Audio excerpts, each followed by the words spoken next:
Welcome to Fire Breathing Kittens, an actual play podcast. Every episode microplot is a complete adventure with a beginning and an end that fits into the overarching macro plot of the whole season. Because they stand sturdily on their own, you can listen to these adventures in any order and can skip any you don't enjoy. Today, we are using the combat mechanics from a game called Dragonslayers 2nd Edition. It's our first time playing, so we might make some mistakes. If you enjoy these mechanics, you can find Dragonslayer on DriveThruRPG. Build your own Dragonslayer player and play the game with friends. Speaking of friends, today we are joined by... Errol. Yes, I am a 4-foot-tall halfling. I have a burn scar on the right side of my face as well as an eye patch on my right eye. I wear a large, wide-brimmed hat with a long feather protruding from it, as well as a large, puffy shirt and many gold rings on my fingers. Currently, I have a coffee-flavored cupcake that is a little bit stale, and I am currently enjoying it thoroughly. I've held on to it for a long time, and it's aged a little bit. It's got that nice texture to it now. Ooh. And, Vincent van Vendrix V is an elven man wearing a tattered black and white duster and battered top hat with a white peacock feather sticking out of it. He has black hair with white highlights and white symbolic eyes lining the seams of his coat and his hat. He seems to be very worried at the moment and deep in thought. And my name's Chico Barrett. I'm a 3-foot-4-inch tall desert cottontail rabbit folk with tan fur, white chin, belly, and orange paws. Wearing a cotton shirt, denim overalls, a straw hat, and I got a backpack filled with straw. And I'm currently just sitting around folding some origami or making one of my little straw rabbit dolls. Okay, so as you guys are sitting in the guild hall, one of the guild members comes over and tacks a new job notice up on the board, looks at you three and says in his high-pitched dwarven voice, "If you guys need a new job, there's one available." And he goes back behind the bar. Man, I'm in such a good mood. I can't wait to take on a job.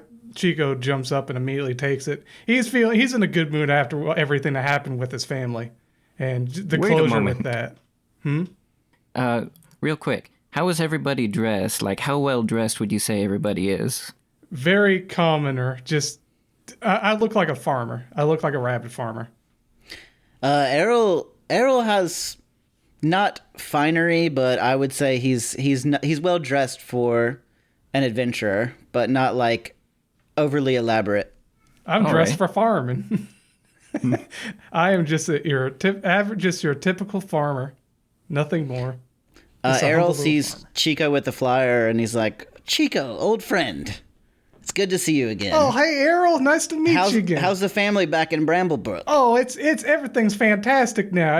Everything's, well, it's no longer normal, but that's a good thing. Everything was so horrible there before, but now everyone's doing their own thing. A bunch of my family's gone off and doing their own thing now, and my cousin stopped trying to kind of come after my tail, and oh man, it's just a whole way off my shoulders. I tell you what. Man, now I can just focus on myself and figure out what I want to do with myself. And man, I just can't wait to do a job. You want to do this job with me? Yeah, I think there's another adventure over there we could recruit. Oh yeah, who was that? Nice to meet you. Hello, my name is Vincent von Vendrix V.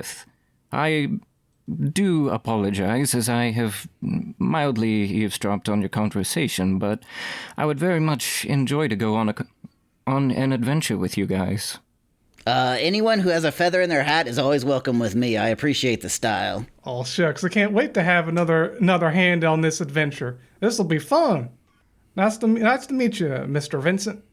Nice to meet you too. I don't think I got your names. Errol Corvidbow at your service. And my name's Chico Barrett. Errol and Chico. All right. I think I'll be able to remember that. Very wonderful beginning. He seems to kind of pause in between his words and seems a little bit off as you start picking up on his mannerisms. All right, so what's that flyer say, Chico? The flyer says, "Help wanted, brave adventurers for the protection of Briar's Glen." And then there's a map to a city up north.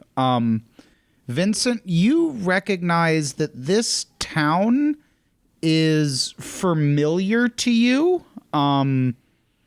It is within the lands you grew up in. I don't want to give too much away. If you want to explain to your cohorts your younger life, this was within the realm of where you're from. All right, I forget how to pronounce it. Albion, right? Sure. All right. So, this is actually very close to home, where I originally grew up. It's up in Albion, strangely enough. And it just says adventurers wanted? For the protection of the town of Briar's Glen. I gotcha. Okay. Briar's Glen. Protection gig. Briar's Glen. And it's not on the main road, but if you guys wanted to catch a caravan or something, it's a pretty easy path to get there until you get to the mountains. I think it should be simple enough to get there. We can catch a caravan. I'm sure there's even a wagon that would be able to take us there or something along those lines. Oh, yeah. And this seems pretty dire because, wait, you said that was all that was written? Yep. It seems pretty dire because they didn't have enough time to really write any details about it. Probably didn't have enough time to really mention anything. So we should probably get going right away for something bad happens. All right, let's catch a wagon. Okay, so it's a couple of days journey. It's pretty uneventful. Like I said, it's a main road. Once you get off, it's some hard trekking through some winding paths, but again, this is a safe area by and large. There's no bandits or anything. But as you guys are walking through the mountains, you come to this beautiful valley. And nestled into this valley is the town of Briar's Glen. It's a small town, maybe 100 people or so live there. The valley, though, is carpeted with farmland. Everybody roll to see if you see, I don't know what it's called in Dragonslayer, but basically a perception check to see how much detail you see from where you are. I believe in this one it's intellect because there's a passive intellect. All right. 1 second. And it's an easy one, so +2. Or, yeah, it has to be at least a 2. Yeah. Yeah. Okay, I got it. I got an 4. I got an 8. Are we doing the all dice explode or are we only doing fighting dice explode? No, we're doing all dice explode. So in this game, if you roll your highest dice, you get to keep rolling it as long as you hit your highest dice and you keep adding to it. All right, so I rolled an 8 on a d8 and I rolled a 4, so 12 total. Okay, so what everybody sees is along the edges of the valley where it starts to get piney and the mountains start, along the right-hand side, so the eastern edge, there's a couple of farms that seem to have been burnt out. One of them is still smoking a little bit. Errol, with your really good roll, you can see a little further ahead into the town, and you actually see 3 large armed orcs walking through the fields towards the town. Their weapons aren't drawn, but it is very clear they're making a beeline for the town. Are they carrying torches or anything that looks like they might have started the fire? Nope. Not that you can see. And you said they're heading towards the town, but they're not currently in the town? Correct. Friends, I spotted some orcs up ahead. They're armed, and they are headed towards that burned out village. I'm not sure whether they are a threat or not, but I think we should investigate further. I agree. Let's head on over there. Let's maybe the two of you looking so dashing might be able to convince them or get some information out of them. Me, not so much, but I tell you what, I could probably hide in the farmland here. That would be all right, and kind of stay hidden in case something bad happens, and I can get the drop on them. That sounds like a good idea. Yeah, I'd be willing to walk up and try and be the face of this situation if you'd like. All right, so you guys are approaching the town? Yes, I'd like to make a stealth roll. Okay. Once I need to keep out of sight I'm sticking along with them, but I'm staying hidden in the farmland. Okay, then go ahead and make that stealth roll. Actually, I would like to stealth too, up until we get closer to these individuals. Okay, go ahead and make your stealth roll. Okay. What was the target number? It's easy. Nobody's looking for you. Okay. So 2. I rolled a 4. I got a 7. Then you are very, very sneaky.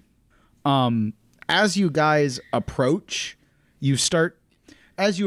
people from the town have come out to confront these guys.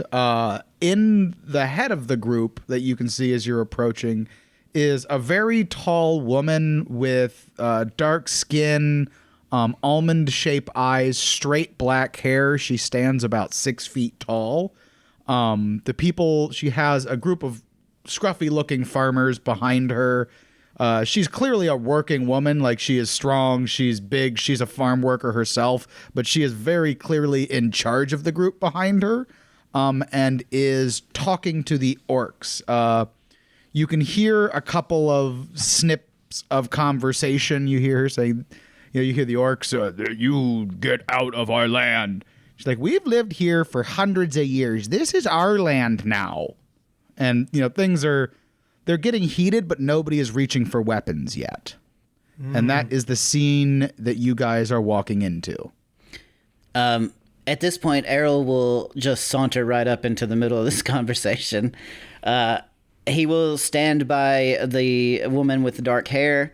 He'll pull a cigarette case out of his pants pocket and opens it up, and there's pieces of licorice, and he's like, friends, I believe we can settle this in a friendly manner. Would you all care for a piece of licorice? I offer to orcs and everybody on both sides. What kind of check would that be? I think it's like a persuasion check, so... I think will is the persuasion for Will, this. go ahead and make... I'm going to say this one's difficult because they are a 6. Well, what's your will? I got a D10 for Okay, so will. go ahead and we'll say D6 because it is more likely you won't get this. So am I rolling a D6 or I'm No, rolling you a roll a D10, you need a 6 or better. I got you. Yeah. All right. Here we go. 7. Okay. Kind of calms down for a second. Everybody looks at you. I'm sure that this can be settled in a very friendly manner. Friend orcs, what is it that you need from this town? What are you trying to get from them? Are you the ones that set this fire? They look at you and go, this land is ours. The old world has died. The new world has begun. Treaties are null and void. You have 3 days to leave the land, or we will come and burn you out whether you are here or not. And with that, they turn and start walking away. I'll look at the lady and I'll say, ma'am, I'm Errol Corvidbow at your service. What is your name? Do you mind if I inquire? She goes, oh, jeez. Pleased to meet you. The name's Sidney McCready. Are y'all from the fire-breathing kittens? Why, yes, ma'am, we are. Well, thank God you're here. The last couple of weeks have started to get real crazy. These this band of orcs that have lived with us for a few hundred years out of nowhere just started burning farms and stealing livestock. Luckily, nobody's been hurt yet, but they started threatening us they're going to burn us out of our homes if we don't leave. Have they told you why by any chance? Well, they said the old world is dead and the new world has begun, and we have a treaty with them that says this land is ours forever, and now they're not buying it anymore. They say we gotta leave. Ma'am, do you have a copy of this treaty, or who could we speak to take a look at this paperwork? Oh yeah, we actually we got a copy of the treaty. Of course we do. We've got it in our town hall. We've actually got a wizard happened to be in town. He's taking a look over it, helping us understand it a little bit better. But what is this person's name? Well, we call him Wizard Dorale. He's a divination wizard. Kalamon Dorio? Yeah, that sounds about right. Kalamon. Quiet fella, doesn't speak up very much. Do you know him? Yeah. It seems like he's always there when I need him. Well, I suppose with divination, that's a handy skill to have. All right. Well, I will speak to Kalamon. We go a long ways back. I'll figure out. We'll try to get to the bottom of this and help you out. Well, excellent. Yeah, town halls.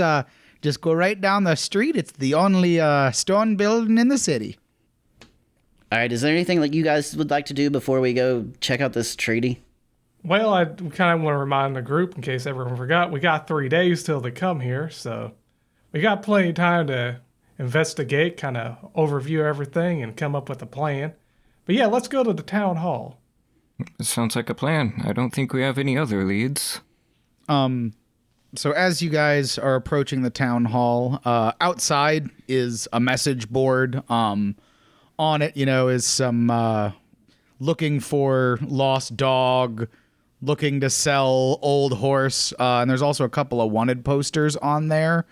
And one of them is actually, it says, hold on, let me pull that up.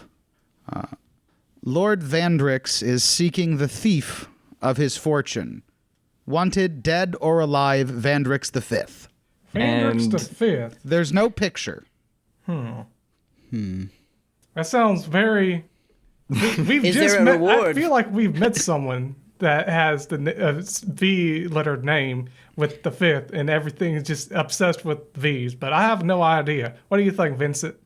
He just says, I'm not sure. This fellow sounds very handsome, but unfortunately, that it just doesn't ring a bell. And he just slowly reaches over towards the wanted poster and takes it down, crumples it up behind his back.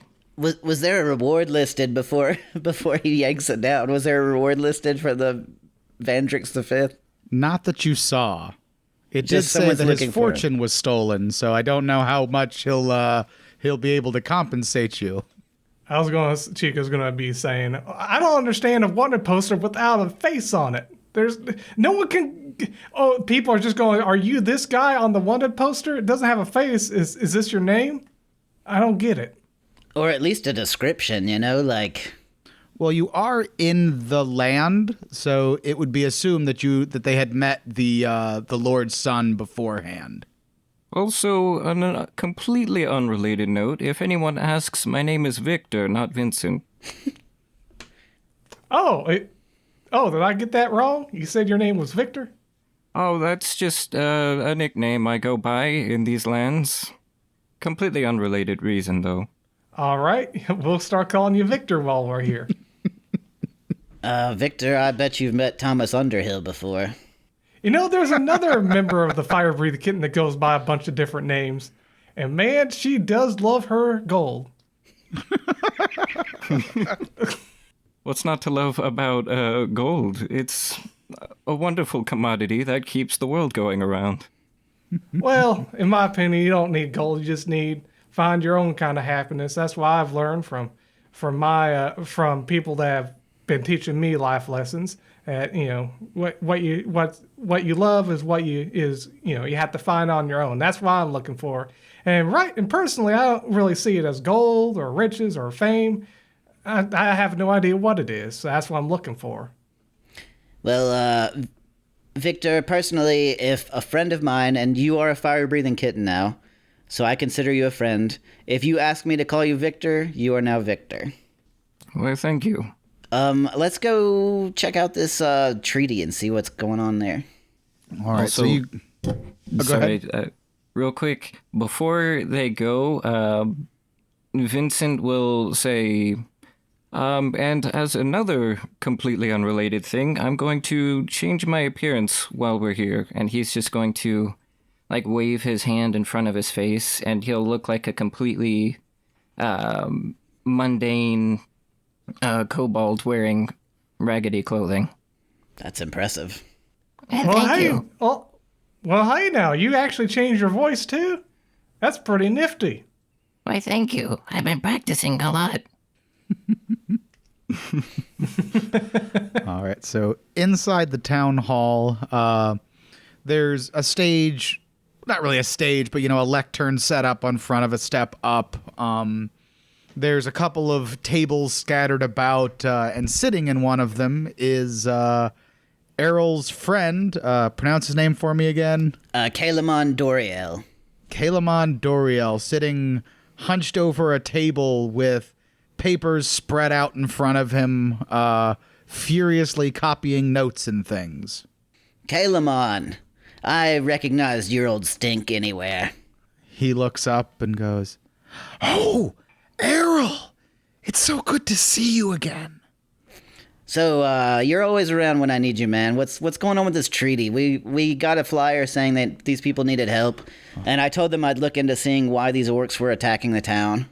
Somehow I knew you'd be here. It's the curse of a divination wizard.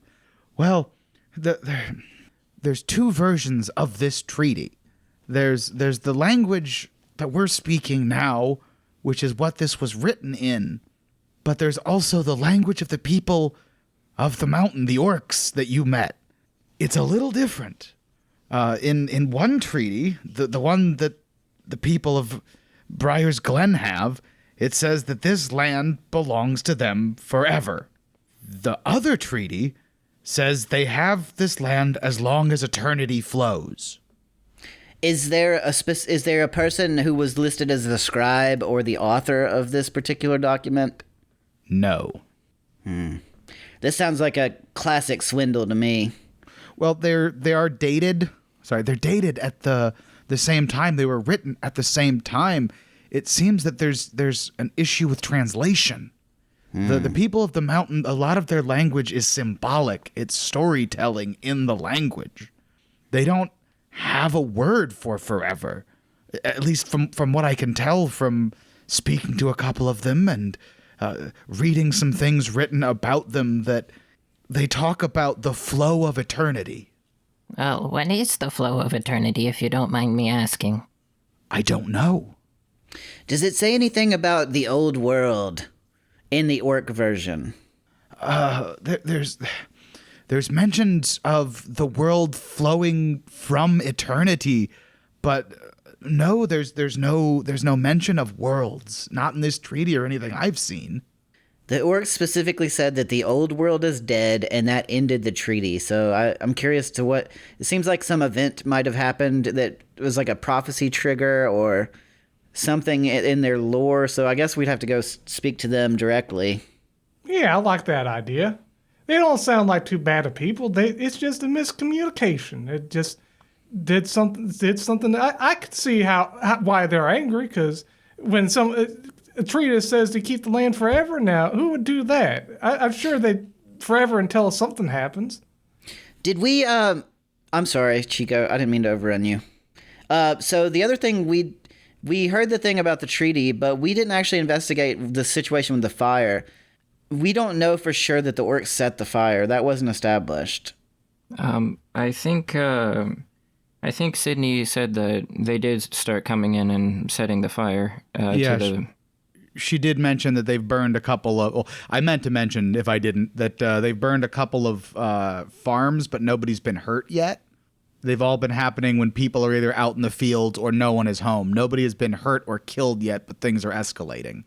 So it's not just a simple misunderstanding. They are looking to do harm. Was that a question to me? No, I was just speculating to the group. But yeah, I'm open to speaking to them first before we draw weapons, but it definitely seems like they are not afraid to hurt somebody. Mm-hmm. Yeah, that they have a brutish show of force, and they're under the impression... Well, I should speak with you. They are under the impression that these people are holding their land and wanting to start a war unless they get off, and they have no idea. So it's kind of a lose-lose situation no matter who you side with, you know? Yeah, it sounds like that even if they stay here on the land, what's going to eventually happen is more fire, and maybe someone will get hurt, and I don't want that. All right, so what do you guys think? Should we go talk to them directly? Let's go talk to the orcs first and let them know what we found out, that there's a miscommunication, and, not to be so brutish and burn them down, because they don't know anything better. Do you think we would glean anything from investigating the burned farms before we go? Let's do that, yeah. Can't hurt to look. Okay, so you guys want to go out to one of the burned farms? Yeah, just to see if we got any clues. I mean, because it could be, maybe the orcs did do it, but maybe it was a small group of orcs that weren't tied to the major, group. Okay. So you, as you are heading out, it's farmland, so it's, you know, it's not hard to get there. You don't have to make navigation checks or anything. So yeah, you get to the farm, no problem. It is a burnt out farm, a farmhouse anyway. The fields seem to be untouched. There's no one around except for you guys. I would like to look for like a number of tracks or any like type of accelerants that might have been used. Any clue as to like how this was done. Also, Okay. For details, you said that just the house was burned down, and the farmland was untouched. Yep, the farmland is untouched. The barn didn't get burned down, just the house. Just the house. Okay. Mm-hmm. Well, no one was in it. Okay. Yes. Make an intelligence check. Actually, Chico, you're from a town, right? Or you're from a farm, right? Farm. Yep. Okay. You realize that the house probably had a thatched roof, and the barn has a shingled roof. Mm-hmm. And thatch burns really, really well. Mm-hmm. Shingles, not so much. Right. I'm Do with going that to check the information as you inside will. of the barn. Oh, well, before we step onto the property, is there anyone around, or? Nope. Not No. that you can see. I'd like to sneak up to the barn and check inside. Should I roll a stealth check? Yes, please. Okay. And that is going to be... Actually, that's going to be an opposed check. Well, I rolled a 4. Let me see what I roll. Give me just a second. Okay, well, you beat my 1. So you sneak into the barn and slowly push... Are you opening the door? Are you looking through a window? What are you doing? Going to the door, pushing it in a bit. Okay. As you approach the door, you hear the sounds of a growling and a little yipping, and definitely some like... Is this loud enough that the rest of us can hear it? I didn't actually say I walked in there, but is it loud enough? No, you have to be like right. There's not like a fight going on in there, but if you've ever heard a dog eat something it really likes, that's what you're hearing. I poked my head in closer inside to actually see it. You see 3 pretty big coyotes eating what remains of a cart horse. Of a cart horse? Yes. Okay. They do not see you because you rolled very well on stealth. Well, compared to me anyway. Let me see. Okay, do they look rabid or are they just eating? They're just eating, as best you can tell without like going in and, you know, mixing it up. All right, I'm going to... What would the role be to like just kind of go in there and just start a nice conversation like, hey, how's it going, guys?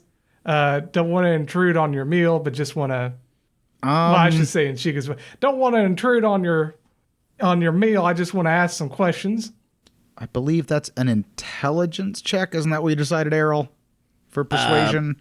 No, persuasion was will. Will. Okay. Intelligence roll is that. more like perception. Okay, so I'm going to kind of speak with these because I can actually speak with coyotes because of my deity. And I say, well, how's it going, everyone? Just wanting to ask you guys some questions. Don't mind me. I'm not trying to interrupt your meal. I rolled a 2. You did interrupt their meal? Ooh. Because this would have been a little hard. Like, they aren't looking for friends, so the difficulty was actually 3, so you missed it by... Or 4, so you missed it by a little bit. You didn't surprise them, and they didn't surprise you, but they are going to attack. I will say the first round of combat, since Errol and Vincent did not go with you, it is going to be you. And then Errol and Vincent, if they want, can come in next turn. And in Dragonslayer, the heroes get to go first, and then the bad guys get to go. So, they are growling and coming towards you. All right. So I get to choose what I want to do. I already know I'm going to cast a spell. I'm using Druidcraft. And Druidcraft has a couple different abilities. One's Green Thumb, which I'm not using. The other one's Overgrowth. And what I do is I summon Twisting Vines within a 6 square cube. And it creates difficult terrain. Anything caught in the difficult terrain has to make a hard +4+ strength test, or I can spend 1 spirit point to heighten the spell to give them disadvantage. And I'm actually going to do that. So I'm going to spend a spirit because I see it's 3 versus 1, and I'm alone right now. So I'm just wanting to hold them down, just to kind of like, hold on a second. I don't mean it's like I didn't want to interrupt, but now you guys are jumping to conclusions. It's like you guys can continue eating, and we can talk after you're done finishing your meal. I just wanted to, I just wanted to ask. I'm very upfront and impolite, but there are some people's lives at stake. So what do they have to roll to beat your spell then? It has to be a 4+ strength test. Okay. But they have disadvantage. Okay. Because I spend a spirit point to make sure they're held down. Gotcha. So 1 failed, 1 really failed. I have to beat a 4? I think you have to roll a 4 or above. That's right, because the bad guy's basically like, if it's a tie goes to the hero. So all of them failed, which means I'm going to give you another chance to persuade them with advantage. Okay. Because they're all caught and they're a little confused now. Mm-hmm. I got a 4. Oh, and I had to roll twice? Yeah, with advantage. It explodes, though. Oh. Because that was the lowest dice. Oh, okay. So that's a 7 total. Okay. 7 total. All right. They are convinced. They're like, they kind of stop and look at you and realize they're stuck in their this overgrowth that came out of nowhere. And I'll approach them now that they're confused and kind of put off guard. And it's like, look, I know it. You guys are kind of weirded out because a rabbit's coming over and I look like a meal. But don't worry about it. I'm not doing that while I'm like taking the time to cut them loose, because now that we're friendly, it's like, now we're on friendly terms and you guys know that I can speak with you and I know I'm not trying to do anything. Y'all just go ahead and continue enjoying your meal and then we can talk later. And I got some friends over here that would want to talk, that can't really talk, but I'll be a mediator. Well, what do you want to talk about? Just asking some questions about the fire that just happened outside recently. Yeah, it was big. Lots of fire, but good things to eat afterwards. Did you see who started the fire? It was one of the 2 legs. One of the 2 legs? A couple of 2 legs. Were they real big and orc looking, or were they? They didn't look like a coyote. They had 2 legs. They were big. They were big. We don't eat them. They don't taste very good, and they kill us. Were they? Oh, I'm going to go. Oh, this is a barn. They're a straw. Okay, this is what I'm going to do. I'm going to get. How tall are orcs, by the way? 6 to 7 feet tall. 6 to 7 feet tall. Okay, At least these ones. I'm going to build 3 scarecrows. I'm going to build one that's like 5 feet, one that's like 6 feet, and one that's like 7 feet. I want them to point out the height that they think they look like. They go over to the first one and give it a sniff. They go over to the second one and give it a sniff. They go over to the third one and give it a sniff. They go, this smells like straw. but I didn't ask you to sniff it, but I understand. Y'all are precious. But I was asking bigness. They have a really low intelligence. Look at their bigness. Huh? They have a really low intelligence. You're talking to an animal. You're trying your best. It's all right. I love this. They kind of look between the 2 taller ones and go, Maybe one of them. Alrighty. But this one didn't do it. It was a different 2-leg, not the one that smells like straw. Got it. All right. Thank you. Well, I hope y'all have your full bellies and go out and find some more food later on. But try to keep away from the farmland because, a lot of people trying to grow their food and eat for themselves. Might find better stuff out in the forest there. Some like smaller rabbits. Not like me, but like little rabbits. Do you have little rabbits? No. Do you have snacks? No, I don't have any little rabbits. You'll have to go out in the forest to find them. Trying to point them away from the farmland and into like the wild where they should be finding stuff. they go, Well, we've got the big horse here, so we're good. they go back to eating the horse. I'll let him to it. So I let Vince or Victor and Errol know. Well, I couldn't really get any gleam from anything other than they had 2 legs, so we know they weren't any centaurs burning up any of these farmlands. I really wish you would have alerted us, because I would have liked to see you confront those 3 coyotes. That sounds like amazing. From the outside, you guys, I don't know if you've ever heard coyotes, but you heard like weird yipping and kind of screaming a little bit, almost like a howl. It's a little eerie coming from the barn for a couple of minutes. That was impressive, Chico. I wish I would have been there. Yeah, well, I decided not to alert anyone unless an absolute emergency, but I think I had it covered. But like I said, I was talking with them, and yeah, they saw a couple people starting to fire, so it wasn't by accident, and it was by a couple tall fellas. But, GM, earlier I'd asked about looking around for tracks. Do you mind if I make a check for that? Yeah, absolutely. Go ahead. I believe that one is an intelligence check. And Alrighty. I would like to help him out as he's looking for tracks. oh yeah, same here. I've got high enough intelligence. I've got a D8. Victor, what do you have for intelligence? D10. You can do it if you'd like. I'll help you. All right. I've got what was mine again? I think it was a D8. Yes, Victor, go ahead and. All right. A 7. Okay. With a 7, you do find. Obviously, there's the tracks of the farmers coming in and out of the house. You find one set of tracks that's bigger than the rest. Almost 7 feet tall, if you had to guess. And it leads back into the woods. Hey That's- guys, I see there's tracks that look like they came from someone that's about 7 feet tall. It looks like they're moving back towards the woods. Something is afoot. I was about to say, is that Bigfoot tracks? But no. I have a feeling that's our perpetrator. Let's follow him. I'm down. Let's do this. All right.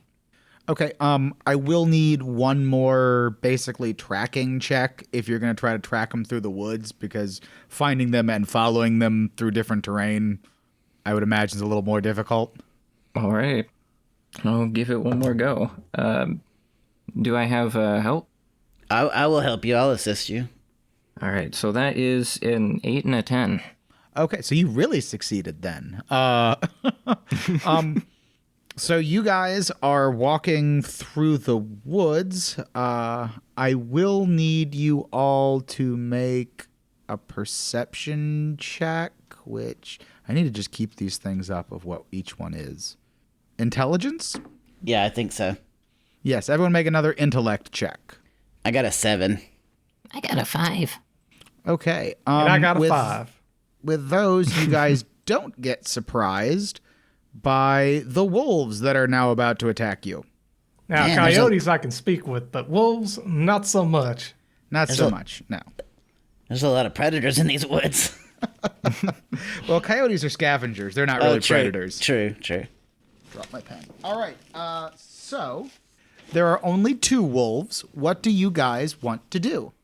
As far as order, it says we determine our own order. Are y'all cool with it being me, Vincent, Chico? Or would you like to change it up? I'm that's fine fine with by that. me. I'm cool with that. What size are they? Are they medium sized? Yes. So, since I heard about Chico's amazing vine work, I'm going to attempt a little magical spell of my own. Errol is going to pull out like a fine leather glove and put it on his right hand and make some mystical gestures. And he's going to use Mage Hand. I'm going to upcast it a little bit by using a spirit point. Okay. So, at its base level, I can pick up a tiny target, but if I pay a spirit point, it will bring it up to medium or small. Okay. You supernaturally seize the target you can see within 12 squares of you. Shoot, is it close enough? Yes, they are within 8 squares of you. Okay. So you seize the target.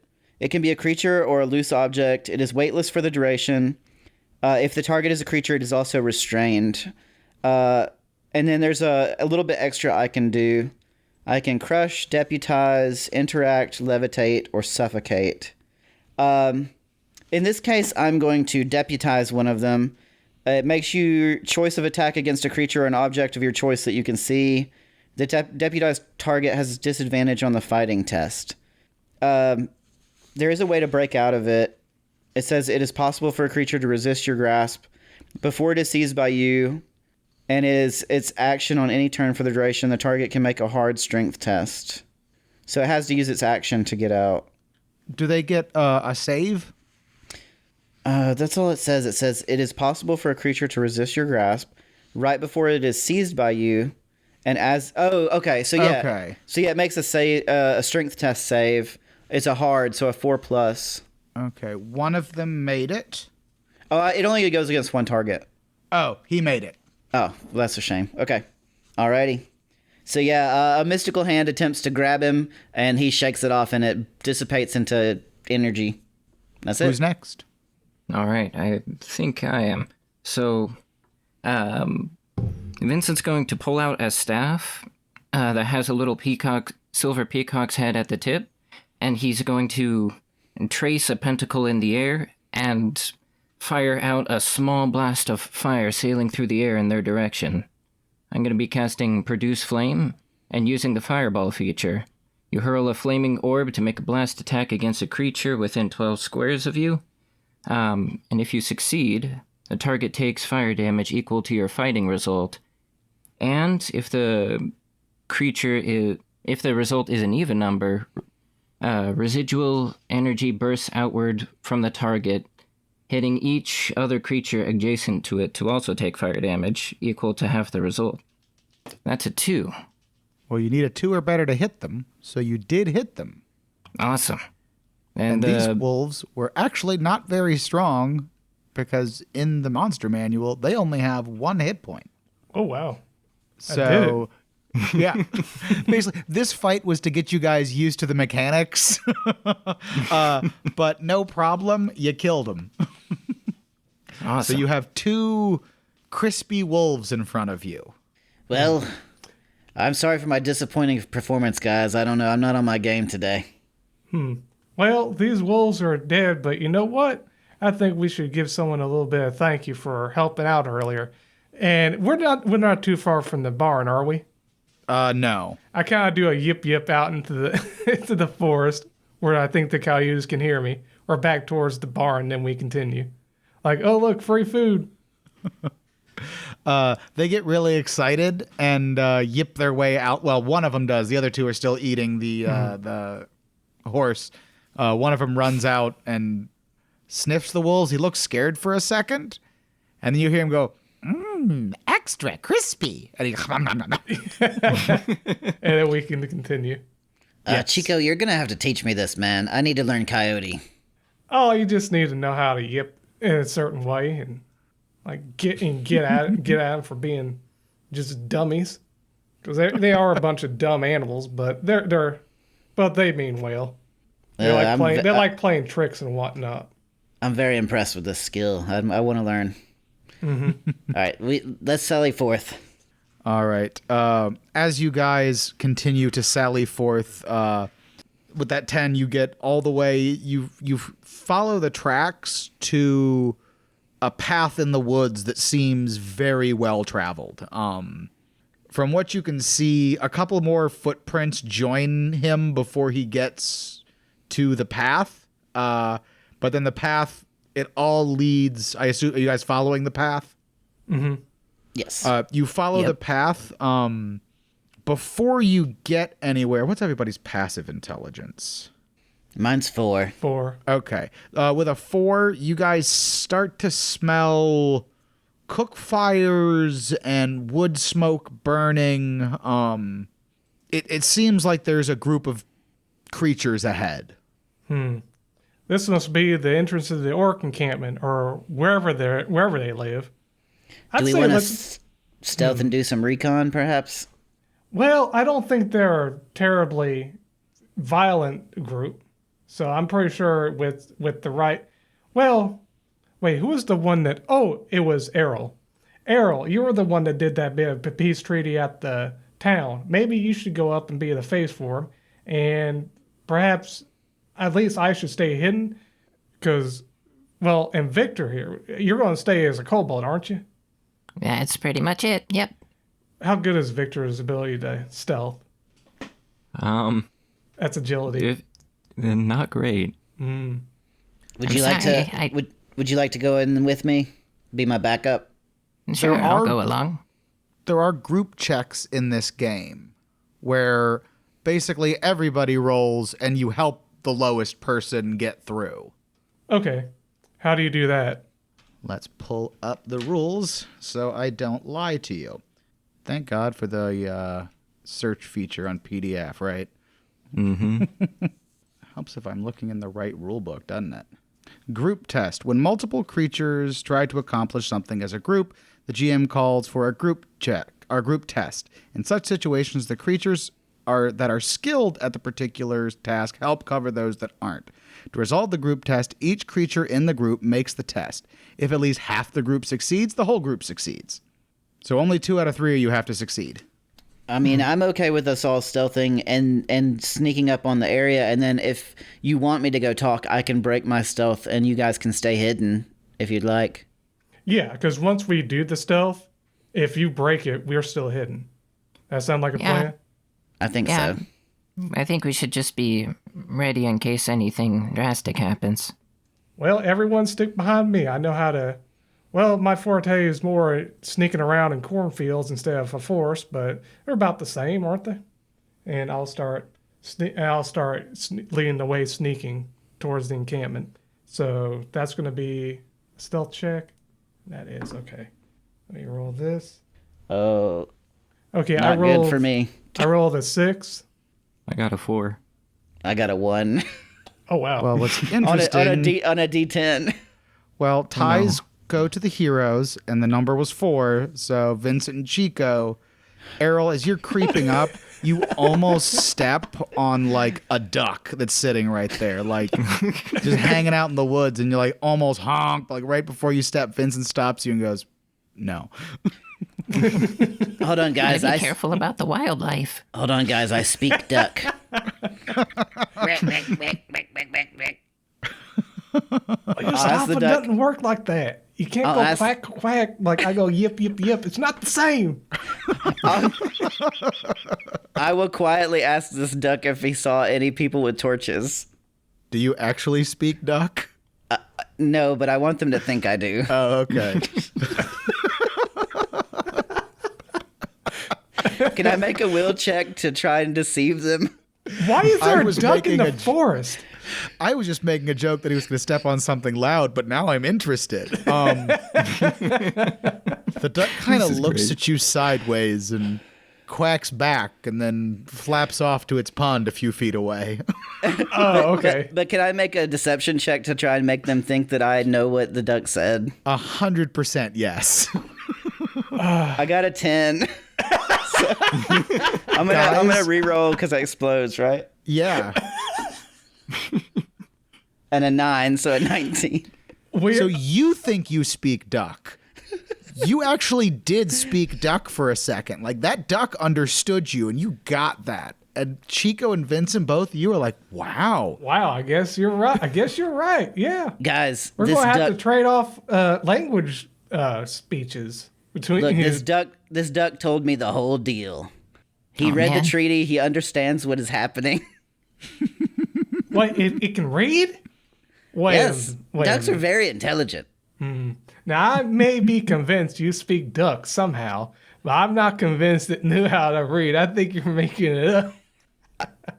Look, I haven't done so good this adventure so far. I'm just trying to impress you guys. I'm sorry. No, you're impressive already because you very can speak impressive. duck. I had no idea. Like, he could speak coyote, you could speak duck. I can't speak any of that. You're pretty cool on your own, man. All right, I guess let's go see what's going on up here. Thank you for saving my butt there, Victor. No problem.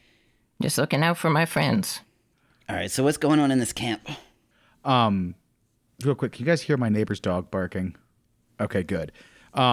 So you guys approach, and as you get closer, you see a wooden palisade built up. There's one way in and one way out, the path you guys are on. The palisade doesn't look huge. Maybe 50 to 100 people could fit inside of it and live. That is where the smells of the cooking fires and everything are coming from. Outside the gate is a human and an orc. And they are armed and appear to kind of be on guard, but they're not really looking around. They're just sort of standing there, chit-chatting. A human and an orc. Is this human the woman from before? No. That tall? No, this is someone. We haven't seen this person, have we? No. Okay. What do they look like? What's their physical description? They're tall, kind of ragged looking. They've got a beard. Think wild folk from Lord of the Rings. Well, In fact, everybody interesting. make an intelligence check for me. All right. And if worst comes to worst, I can always transform into an orc and sneak in. Ooh, that's an 8. I got a So 3. I got a 9 total because my dice a 4. exploded. Cool. With a 4 or above, you realize that the orc at the gate looks more like 3/4 orc. He's definitely got some possibly human, maybe elf in him. So it's a mishmash community. This isn't just an orc village. Yeah, they just sent their big, strong, burly types to do the They're muscle intimidate. men to intimidate. Would Yeah. you guys like me to approach and speak to them? I think that serves it. Yeah, me and Victor will stay back here, and unless Victor, you want to go because you look dashing. Wait, no, you don't. You're a kobold. Well, kobolds could look dashing. That's what you're a kobold dressed in ragged clothes. I believe you said, right? He waves his hand, and now he is a very fancily dressed kobold. Well, there you go. You can go with him if you want to look all fancy. Since they have people of all types, I think you two will do splendidly. I do better hiding around and looking normal. I wouldn't look I look like a farmer, and they kind of don't want to talk with farmers right now. They want to talk with them fancy peoples, with them fancy Yeah. documents and them fancy words I don't know. So y'all go ahead on. Y'all go on ahead. All right. Victor, it's up to you if you'd like to come with me. You're welcome, though. I'll go with you. I will step forward. I will raise my hands. I have a rapier at my side, but I'm not going to put my hands anywhere near it. And I will step forward and I will say, greetings, friends. I come from Briar's Glen. I have read the treaty, and I was looking to have a meeting with your village elders, perhaps, or some of your leadership within your village here, your quaint village, to try and come to some sort of peaceful agreement. The orc looks at his friend, and he looks at you and goes, "Not many of us speak common. The orc here doesn't understand you. But you're here to read the treaty?" I would like to speak with your leadership, and if they would allow me, I would love to read the treaty. But essentially, I just want to try to broker some sort of peaceful agreement between Briar's Glen and your area here. What do you call your village? Home? That's a lovely name. Your home here. I am Errol Corvidbow, by the way. To introduce myself, and this is my friend Victor. Nice to meet you. Hello? Yeah, wait right here. Let me go see if someone will talk to you. Very And he well. looks over at the orc. Do any of you speak Orcish? I don't. Okay. You hear him grunt and growl, and the orc shakes his head very intimidatingly and looks at you guys kind of like, "Don't you move." And the human goes back in. Are you guys going to do anything in the meantime? I will just stand here. I'm just gonna look over. No, I'm not gonna look over there. I'm just gonna wait. So what's the plan? Can Are I we just going can to... I say I'm snuck up close enough, like to hear everything? Sure. Make an easy stealth check for me. Okay. I'm going to sneak up even closer just to... That's a 5. Okay, yeah. You are close enough, and they don't know you're there. I like to imagine as I do it, I do like a short teleport, and when I teleport, I leave behind like a little scarecrow, like hidden behind the corner. I'd like to Mechanical explain. question. Do you get those powers from your deity, or is that like something you learned, like controlling magical powers or whatever? It's not really magic. It's more like ninja techniques. So Okay, so it's something you learned, not something you inherited. yeah, Okay. So after a couple of minutes, a really, really tall orc, like almost 8 feet tall, comes out, and he's wearing a vestment of a coyote. And he's carrying a staff that has a coyote's skull on the top of it. And he looks to you guys, and he says, "You wanted to speak with the elders. I am all that remains." My good sir, I am Errol Corvidbow. I am here on behalf of the village of Briar's Glen. I just wanted to speak with you, perhaps talk about this treaty so that I might understand your position better, and hope to broker a bit of peace between you and the village, and understand where your group is coming from. And I just want to see your side of the story. In order to be heard, you must first pass a test of combat. A test of combat. Sir, might I get your name as well? Olaf. Olaf.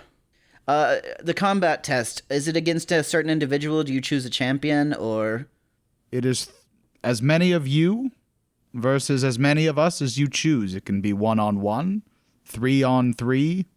It's an equal number of us and you, and it's to the first blood. Mechanically, that's half hit points of the first person that gets to half hit points. They're not fighting to the death. Well, I'll tell you what. I would confer with my group.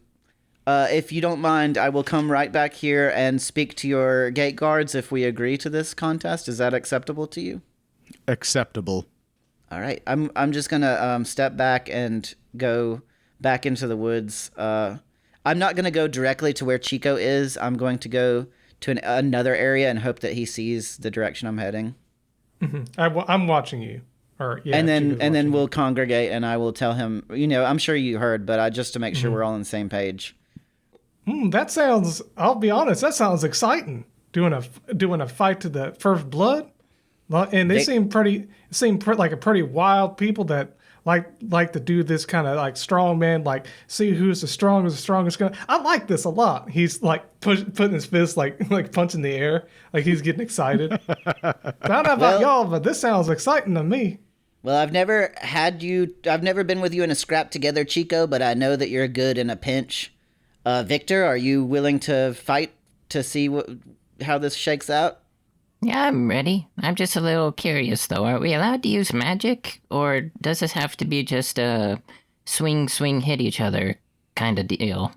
Well, I would imagine that the way they look, I'm pretty sure magic is everything's on the table. It's all about power, whether that be strength or magic or what have you. Power is power, it seems like with them. Of course, that's just my assumption.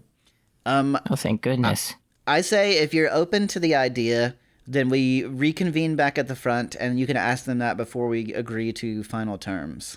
Yeah, and I'll come join you. All right. All right, so let's go back to the front and see.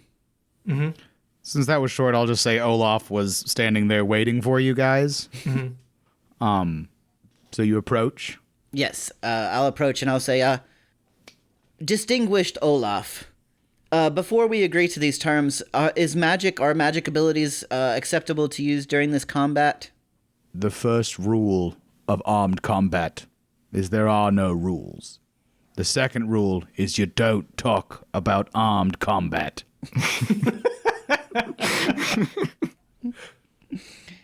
Well, Sweet. There you have your answer. I'm Well, except down for the rule that it's 1-on-1 each, so there are 3 rules of armed combat.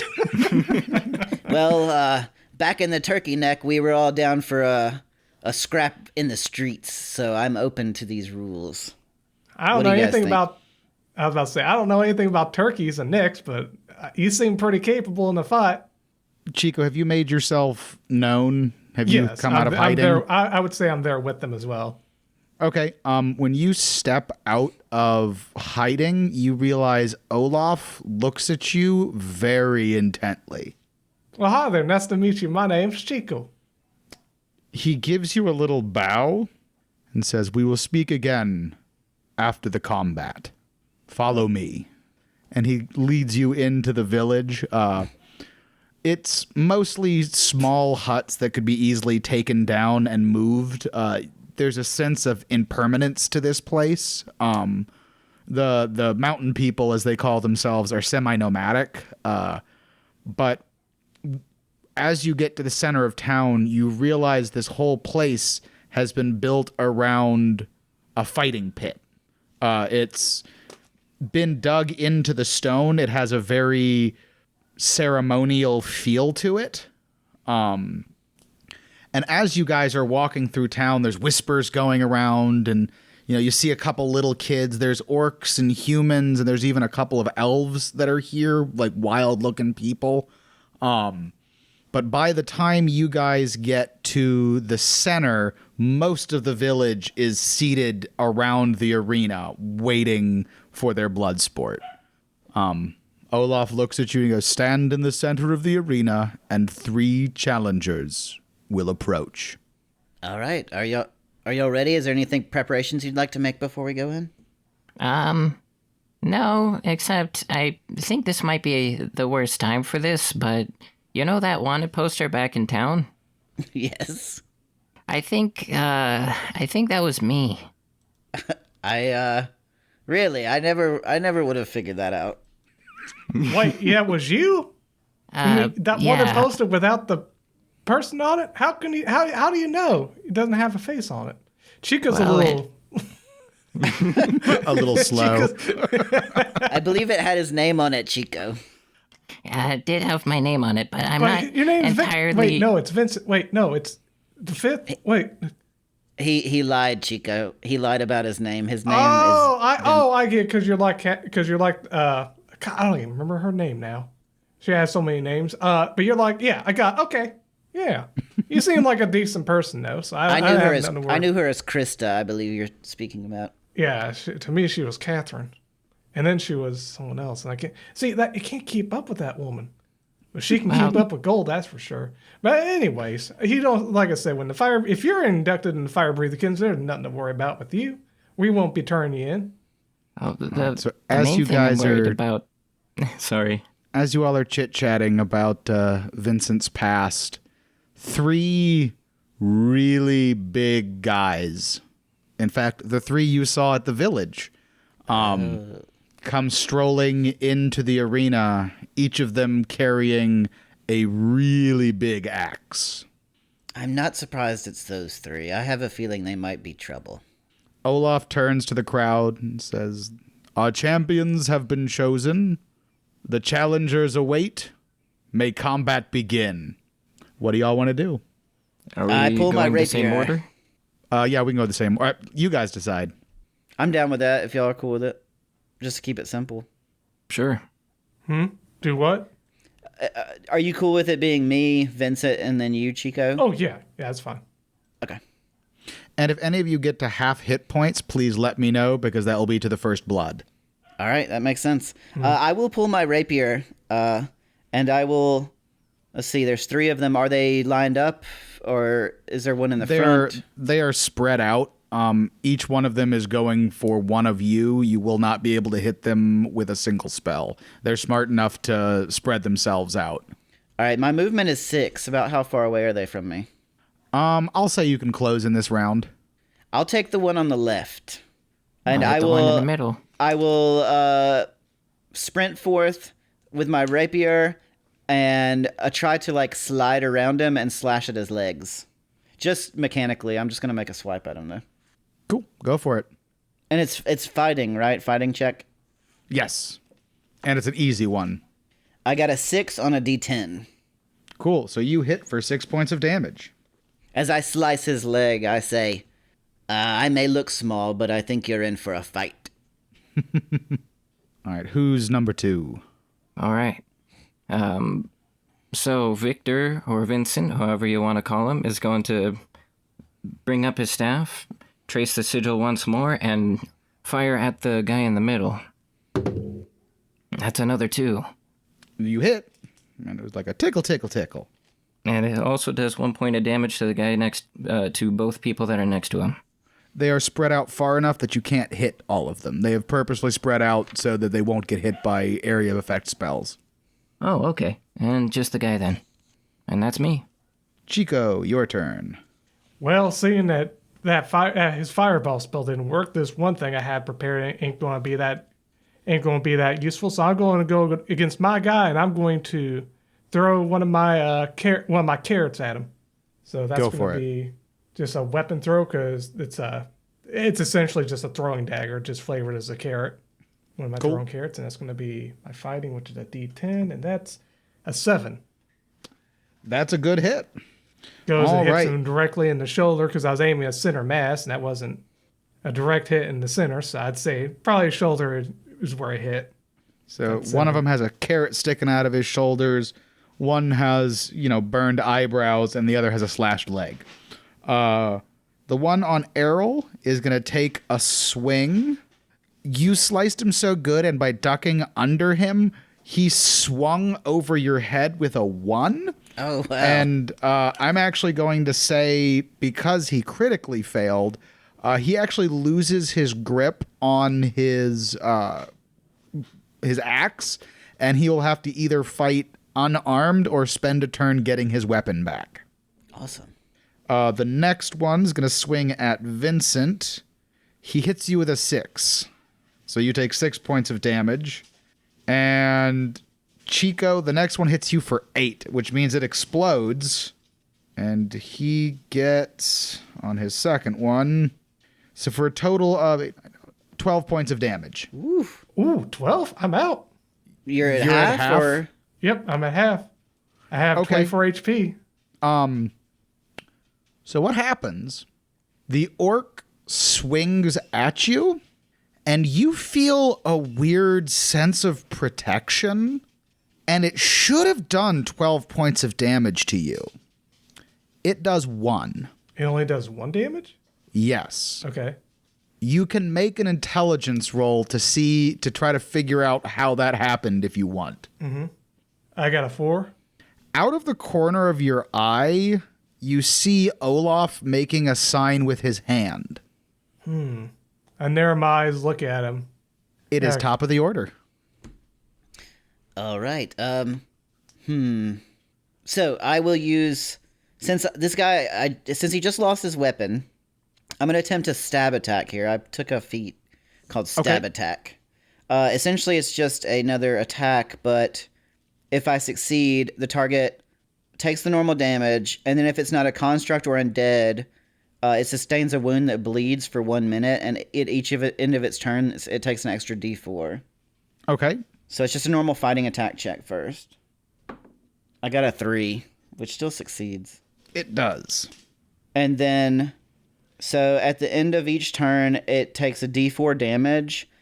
It can use an action to staunch the wound, but it is bleeding profusely. Okay. All right.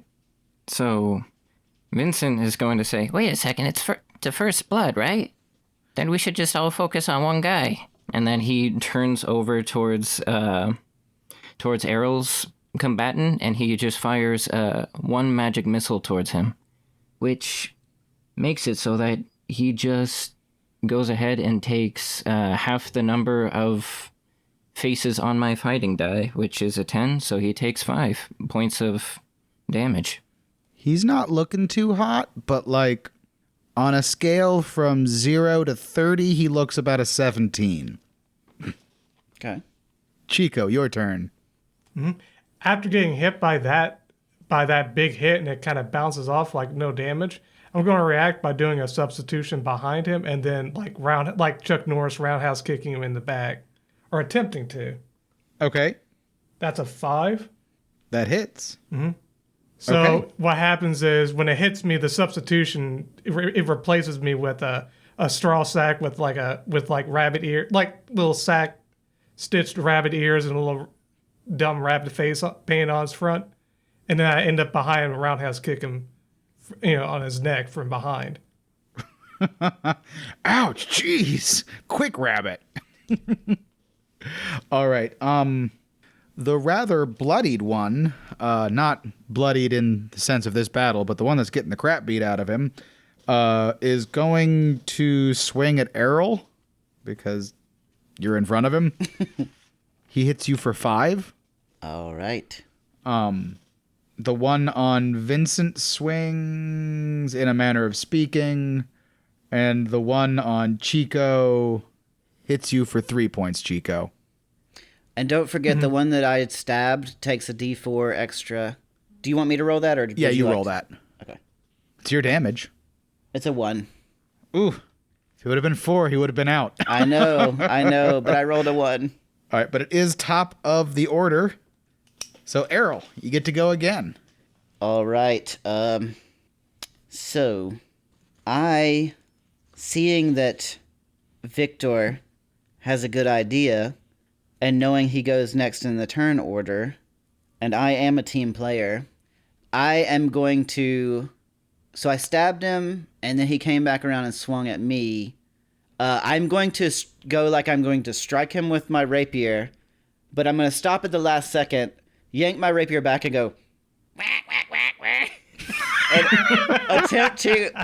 I'm just going to attempt to distract him and make him confused so that Victor can get a solid hit in an attempt to aid Victor to give him advantage. I do believe Errol has quacked under the pressure. But essentially like a feint or a distraction so that Victor gets an opening. Okay, I will give Vincent an advantage. So, roll with advantage. All right.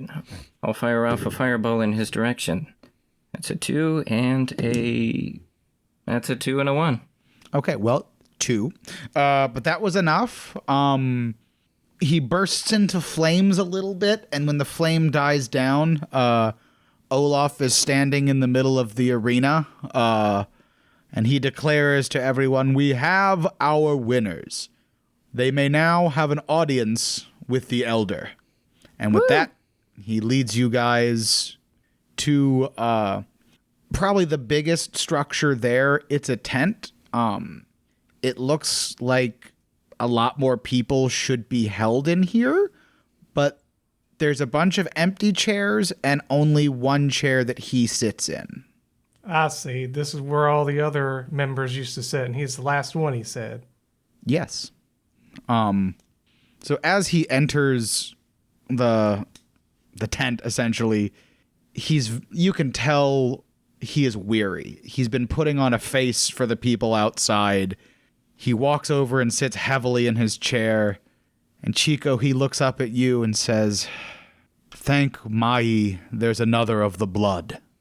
Pardon? What are you talking about? I saw you did something kind of weird out And with there. that, we will take our break. Oh, cliffhanger. Ooh. Dun, dun, dun. So tonight we have been joined by... Errol. I wonder where I can find some more ducks to continue my investigation. Vincent. Vincent or Victor. It really depends on the situation now at this point. And as for me, Chico, I had no idea what I was getting myself into. I was just coming in to have a fun adventure. Now that I got done with all of my family stuff, and man, there's so much going on. I have no idea what I mean by another one of the blood. I have no idea what he's talking about. I have to see what happens. Do I say anything now? What? I don't know what I say. Oh, we have a review. Errol, would you like to read us that review? Yes, so this is from JSC Fit 093. They say, "My favorite podcast. I listen to the Fire Breathing Kittens every day on my commute. The players and DMs do a great job of playing D&D the way it's meant to be played. The episode adventure Capitalism cracks me up every time. I would love an episode with Willie, Jade, and Cecil. Keep him away from the elven logs. And Simon the Raptor in buttless chaps holding a fishing net needs to be on a t-shirt. If you would like to hear your review read on our episode, please leave us a review on iTunes or wherever you get your podcasts. And then you would say, all right, well, thanks for listening. We'll see you when we get back. Goodbye. Thanks for listening. We'll see you when you get back. Bye. Bye. Goodbye. Bye. Today's mid-episode shoutout is from Hypnoid Z, who says, quote, "If you're looking for a new book to read, why not check out Ezel," which is I-Z-E-L. Ezel, the Black Panther. Follow Ezel, the first black jaguar of the Amazon rainforest, as she goes on a wondrous adventure deep into the jungle. Although she is feared by all, Ezel is on a mission to save her companions. Will she fulfill the prophecy that was made about her long ago? This compelling story will delight children and adults alike and will make a wonderful addition to your bookshelf. End quote. Would you like for us to read your shoutout? Go to firebreathingkittenspodcast.com and click on the Buy Me a Coffee button. You can also purchase our paperback, hardcover, ebook, and audiobook adaptations of our adventures on Amazon and Audible. Or at least tell somebody about us. Think of an episode that person would enjoy and ask them to check it out. That's the only way we can grow because we don't advertise. Thank you. Welcome back to Fire Breathing Kittens. We are playing Dragonslayers 2nd edition tonight. Who would like to give us a recap? Well, I'll do that. So in the beginning, we were all set up in, what would you say, the Fire Breathing Kittens Guild Hall. And we got alerted to a new job posting, asking it from a place called Ryer's Glen, where they were dealing with some sort of situation. They couldn't tell us too much, but they were facing danger. And once we arrived there, it was a valley carpeted in farmland. And we saw on the edge of the valleys next to the tree lines were some burned farms, and approaching the town where there's some armed orcs. So we made our way over there and saw an orc speaking with the town leader, Cindy McCready, who's this tall woman, and with this farm. I don't know what the accent. What would you call the accent? Midwestern accent. farm with mom. Midwestern accent. And after asking them some questions, learned that there was a land dispute. And they had 3 days before the whole town burns. And after doing some investigation, we came across Kalemon, who gave us some information. We went to the library to find out what this treaty was all about, because there was a treaty that they said that had expired, but the people in the town said it was for forever. But according to what we saw with the languages, there was a language barrier where for the humans, the land belongs to them forever, but under this orc language, it's as long as eternity flows, which there was obvious miscommunication. So before we went to see the orcs, we went to investigate those burned houses, found a bunch of coyotes in a barn that was next to a burned house. Chico went in and was able to wrestle him down and talk to him, and didn't get too much information from him other than just telling him all the information I already knew. So after that, they started following some tracks that Victor, who's not Vincent, who's his kobold alter ego, did some investigation. Or I forget, who was it that did the investigation of the footprints? It was me. It was you? Okay, yeah. So you did the investigation. We started following the footprints, came across some wolves and kicked their butts. And then after that, we came across this orcish town. I say orcish because there are more than just orcs. There are also humans, half orc, half elf. Just a whole bunch of different types. It seems like a wild tribe of just a random assortment of people. And there's like 50 to 100 individuals. And there was this chieftain named Olaf. And after we gained an audience with him, he told us that we need to do a battle to first blood to prove our power. And so we did. And Chico got hit by this critical hit, which brought him to blood, but would have brought him to blood. But it turns out that Olaf protected him in some weird way to where it only dealt a little bit of damage, like just a little scratch. And then he retaliated by doing a roundhouse kick. And then who was the oh yeah, it was Vincent, well, Victor, who did the first blood with his, what was it, a fireball or was it something else? I can't remember. It was a fireball, It was a but fireball. Errol helped. I distracted with quacking noises. Oh, yeah, that's right. And after that, we were brought to Olaf's council, and he mentioned to Chico that he was the last of the bloodline, and that's where we left off. All right. So Olaf, after saying you are another of the blood. Did I say last or another? Either Another, way, you are of the blood. Right. That's what you said. Yes. And you were going to respond.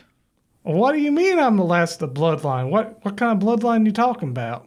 Your bloodline has been blessed by Ma'i. Am I wrong? Oh, you know about my... And then he notices the coyote headdress and, well, makes some sense. I see you got that coyote headdress on. And I did run into a bunch of coyotes. Well, they didn't know too much. They were kind of dumb. But you know as well as I do, coyotes aren't the smartest, but they sure are trickery. They sure are tricksters, aren't they? They are. So, go ahead. No, you go ahead. I was going to say, so what was that all about on the battlefield? I was thinking that was the end for me and we were going to lose, but then I saw you doing a little bit of magic voodoo back there. What was that all about? You just see this, the weight of the world is on this man's shoulders. He says, I need someone of the blood to see why the river Emu has stopped. Oh. Elder Olaf, when the treaty was written, my good friend Kalamon inspected the records, and he said that when eternity stops flowing is when the treaty would be over. Is that in relation to the river? Yes, as long as eternity flows is a rough translation of forever in our language. Oh. Eternity is the river Emu. Emu is eternity. Eternity is Emu. So the river has some sort of blockage, and some of the members of your tribe or village seem to have taken that as meaning that we can now threaten and terrorize the town below because the treaty has ended. 3 months ago, a star fell, and the river stopped. The elders went to investigate. Only those of the blood can open the way to the start of Emu, the beginning of eternity, and none returned. I am the last of the blood, but I can't leave. If I leave, new elders will be appointed, and they'll slaughter the people in the valley. In 3 days, new elders will be appointed regardless, and I will lose control. Well, they said that the treaty they'll raise the town in 3 days. What's going to happen in 3 days? What do they have to do in 3 days? Why not wait longer? In 3 days, new elders are appointed. Oh, I see. Oh. And the 3 you fought will become elders. Essentially, it sounds like a hot-blooded group is using the rivers drying up as an excuse to go and do violence in the town. They're going to elect their guys so that they can go and tear up the town. And Elder Olaf here is of a calmer mind and knows that there's probably just a blockage on the river, and that if we can sort that out, that he can have reason to elect his own group of elders or fix the situation, I believe. If eternity flows again, the world hasn't ended, and old treaties are not null. Well, sounds like we got ourselves a new plan. We got to unblock that river somehow. I think we can figure this out. Chico, you're excellent at stealthing, but you're also a rabbit, which I believe you're good at digging, right? So maybe if there's a blockage, we can clear it. And only those with blood blessed by Ma'i can open the way to the beginning of eternity. Well, that's true then. I can definitely do that. You got it. He gives him a thumbs up and says, all right, fellas, let's go get out that blockage. Hey, Chico, After we investigate this blockage, remind me. I think I have an idea for when we return. Okay. You got it. All right. Let's. I'm with you. Let's investigate this blockage. Before we go, though, can I have a sword? I swear it'll come in handy later. Oh, who you asking? I'm asking, The elder. Olaf. Yes. You're still a kobold, right? Yes. He pulls out a great sword and almost hands it to you, then stops and sets it down and pulls out what for him would be a dagger and hands it to you. And in your hands, it's a short sword. Thank you. You're I welcome. really appreciate it. May your enemies quake in terror. Oh, they will. Elder They Olaf, will. Your Eminence, thank you for the audience with us. We will do everything we can to help you in this situation. We sure will. All right, fellas, let's go up that river and unblock it and let's get eternity flowing again. And so let's go. Olaf leads you to what is now a muddy bank. It's clear that there used to be a decent sized river flowing through here, but it has stopped flowing. And he says this was the River Emu. Follow it to its beginning, and may Ma'i bless you. You got it. All right, everyone. Let's get up the river.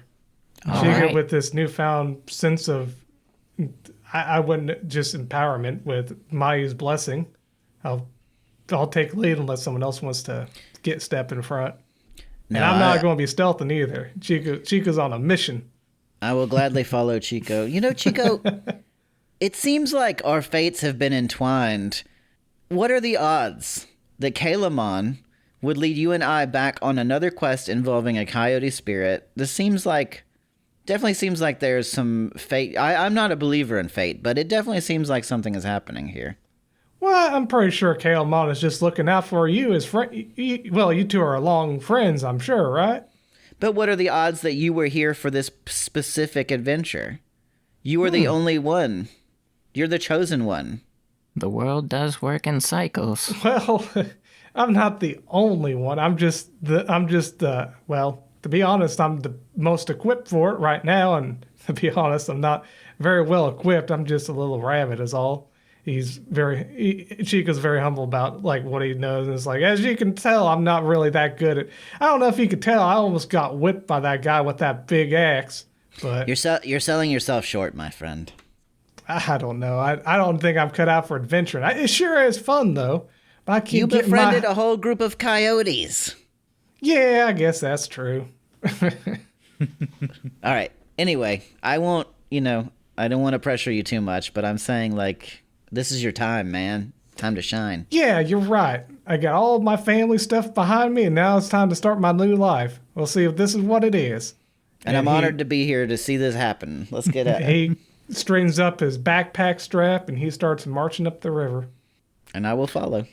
All right. You guys, it's a rough, muddy walk, even if you're on the banks. This is a big river used to flow through here. And eventually you get to a valley between two really steep cliffs. And standing at the opening of the valley is a massive coyote statue. What in the blazes is that thing doing in the middle of it? It looks like the river starts at the base of that statue. So the statue itself isn't blocking the flow of the river? The water's No. what water there is coming from the statue. Yeah, like a little trickle is coming like out from under the base of the statue. Oh, so it's like one of those mountain springs where it just comes right up out of the ground. That's interesting. Is the statue backed by the mountain? Yes, it backs right into the mountain. And you can see like there's cliffs on either side. It's like a split in the mountain, and this thing's sitting there, and if you could get past it, you could continue on your way, but this you can't really get around it. Does that make sense? Yes, I believe so.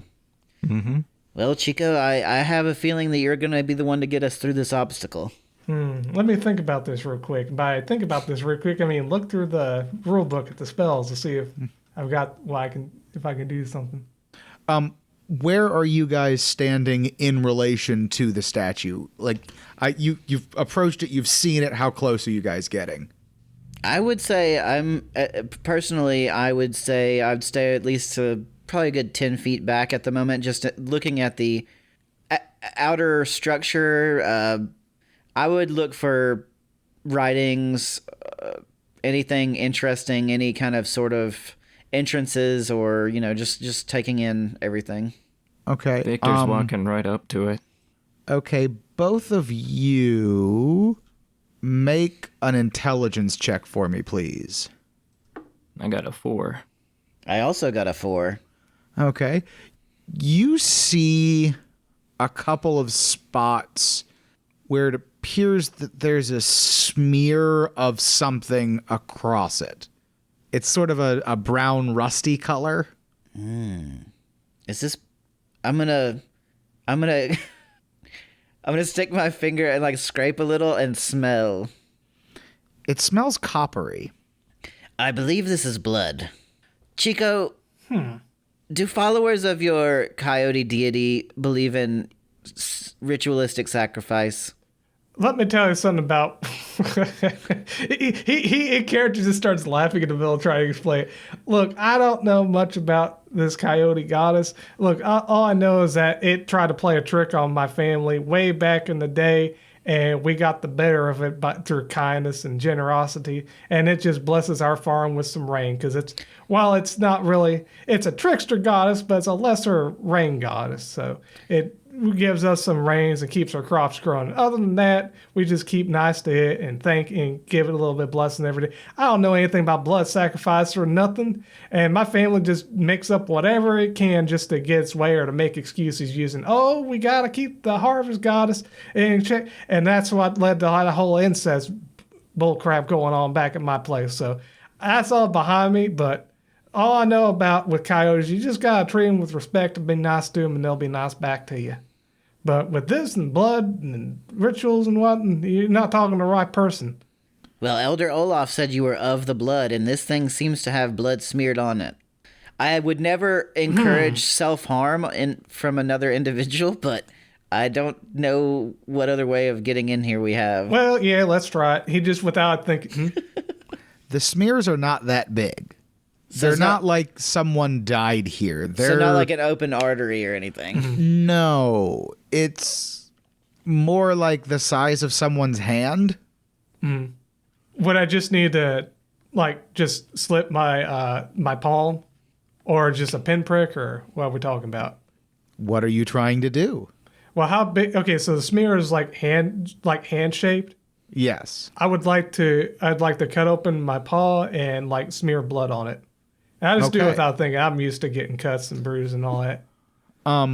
When you do that, mechanically, the next time you have to make a save with your hand, you'll be at disadvantage. But when you do that, the statue seems to become transparent.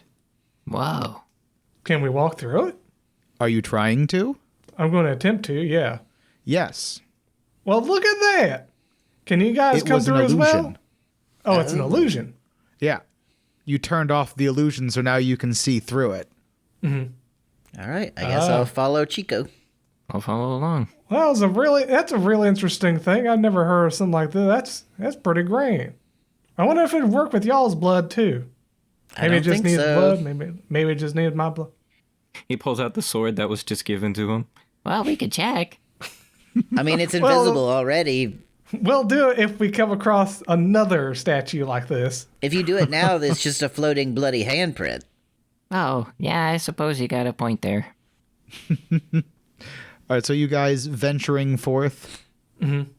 All right, so the valley comes down, think Grand Canyon, but not quite that deep, is what you're dealing with here as you're walking through. So it's a deep gorge with a river flowing through it, huge mountains on either side of you. As you got, what the best passive intelligence with the group is 4, right? Am I remembering that correctly? Yes. -4. Mine's okay. 4. I'm not sure how to calculate mine, to be honest. Well, It's half of your intellect face. So So then if it's you have 5. okay. So his would be the highest, but Well, all of you then spot, as you guys are walking, you start to see bits of metal. And it starts kind of small, but as you guys are walking, you start to see big chunks of metal that looks like it's kind of melted. Some of it has obviously been like bolted together. Some of it looks like some of it may be like a corner of something. And as you guys keep going down, you just start to see bigger and bigger pieces of what appears to be wreckage of some kind. does it look like machinery, as if some large device had broken apart? Yes. Are there any markings? Can I look to see if I see any visible markings? Yes. You see something on it that says Atlas Space Station.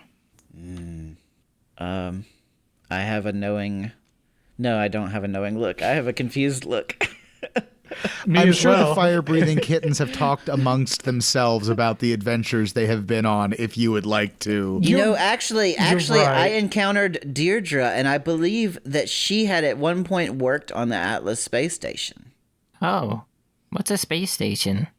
It's one of those. It's a station that goes and it's floating in space, and something happened where I heard a bunch of groups of fire-breathing kittens like took it down, like exploded it, and the exploded pieces came down onto the Guaso around these parts. So is that Really this kind is of on that really record? kind of a shame, because could you imagine if we had a fire-breathing kittens floating space base station? Yeah, it'd be That'd pretty be grand. pretty cool.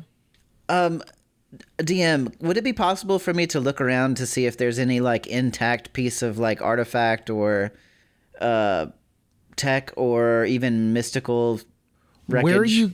Where you are at, it's mostly just big chunks of the hull. There's really nothing intact where you guys are. Ah, okay. All right, that's fine. Well, I guess this is mostly just wreckage, so I guess we just keep moving. I'm assuming a big chunk of this might have been what blocked the water flow, but we'll have to find out for sure. Well, if it is something that's blocking the water flow, I do have something I can do.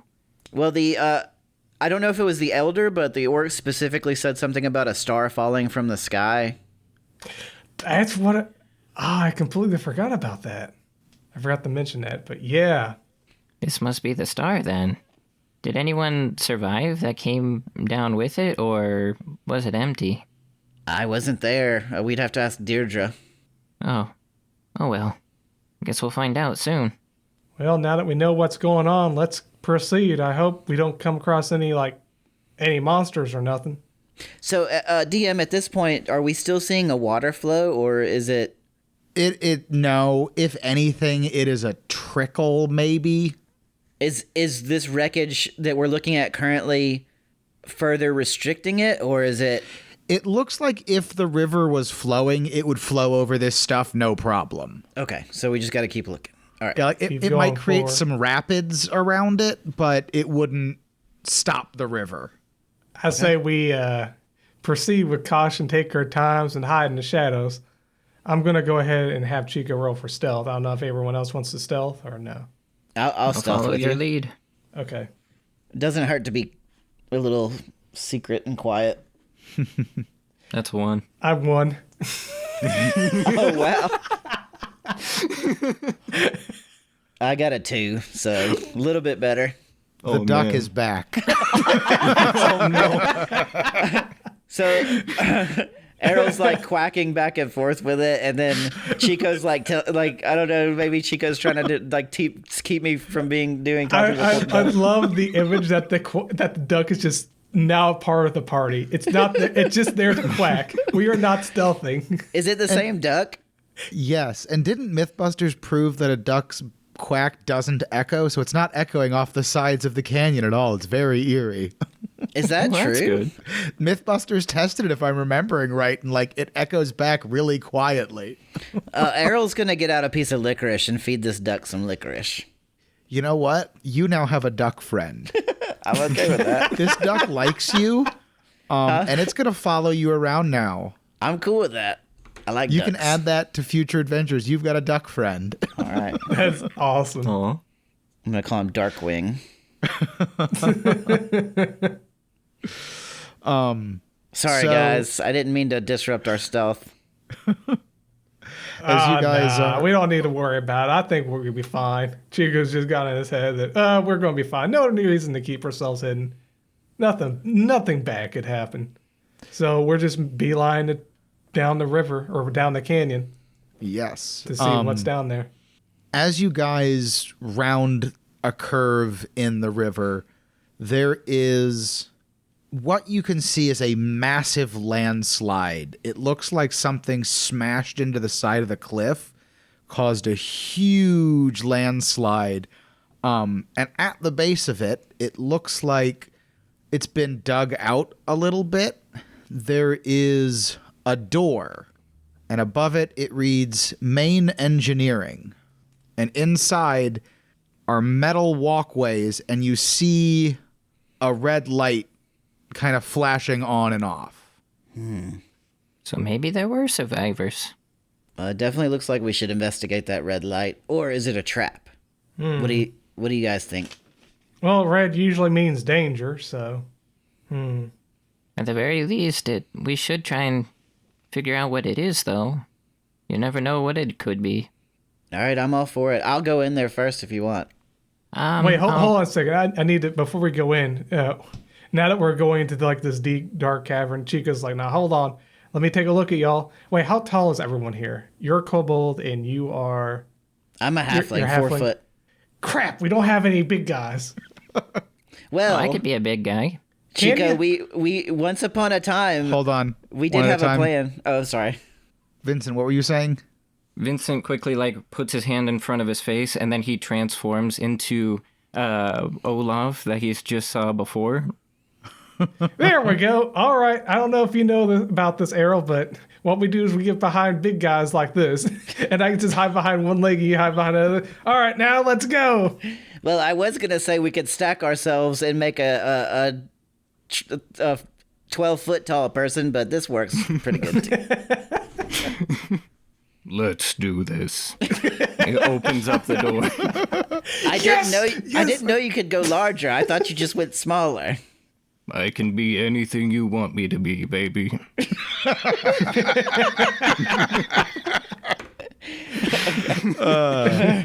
All right, so as you guys approach the opening, you see pneumatic doors kind of trying to open and close. You know that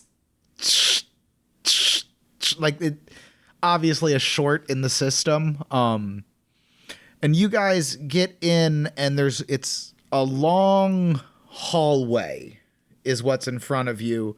At the end of the hallway is a door, and in front of that door is a dead half-orc with a burn going through him. Like through the center? Yes.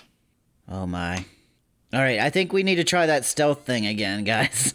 All right, Darkwing, be quiet. We're trying to stealth. Would we be able to try and attempt to stealth through this area? You can attempt anything. All right. All right, I'm going to go ahead and stealth. I've got a 6 this time. I got a 3. I got a 6. It was a group, so more than half of you passed. So you sneak down the hallway. This door is propped open by the body. As you approach it, and opens. This one's functioning. Just real quick, I would like to look through this individual's belongings and see if he has anything interesting. He has a great sword, and he's got some rough cut gems on him. And roll 2 10-sided die. Percentile? Yes, please. 35. He's carrying 35 gold pieces. Ooh. About how many rough cut gems? Roll percentile twice. Sorry. Oh, 56 and 86? What are those together? That's quite a lot. 142, I believe. 142 gold pieces worth. Okay, cool. We'll say 6. That works. All right, I'm not going to worry about this great sword. I was kind of hoping you might have found something cool from inside of this place, but well, perhaps the gold and the gems were. All right, I'm ready to carry forward if you guys are. Yep. Victor will pick up the great sword and just put that on his back. Okay. Oh yeah, you're big now. Much better. So you guys are sneaky, so you peek into the room, and in the room, it looks like at one point this was a storage area. There's shelving. It's metal shelving. It's kind of fallen over in places. And hanging from the ceiling appears to be a broken gun of some sort.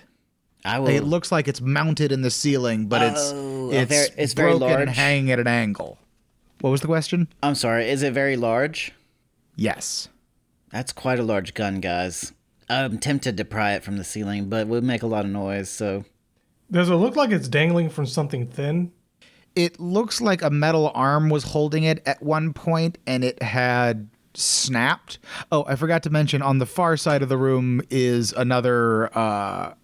it's a smaller door that looks like you could crawl through it, but there is a door there. Smaller door that you could crawl through. Okay. I'm going to attempt to make my way to that smaller door then. Okay, you get there, no problem. The door and opens up. Okay, I start to crawl through. You're crawling through. It gets to a T intersection. So I get a crossroads. You can either go forward, left, or right. I remember this from missions before. I go left. You go left. Are Errol and Vincent with him? Yeah, I'll follow after Chico. Okay. I'll transform back into Cobalt and follow along too. Oh, I was worried. How's he going to... Oh, yeah, he can transform. Are you still dragging the greatsword behind you? Actually, what I do is I take the sword and I take the greatsword and I sort of clap them together and cast shape matter and just kind of make it so that they become a chest plate just to carry it with. Okay, I like that. Errol, is your duck with you? Yes. All right. So you went left, correct? The duck's perched on my hat. So. Gotcha. Everybody needs to make a stealth check again for me. Group stealth check. Mm-hmm. Alrighty.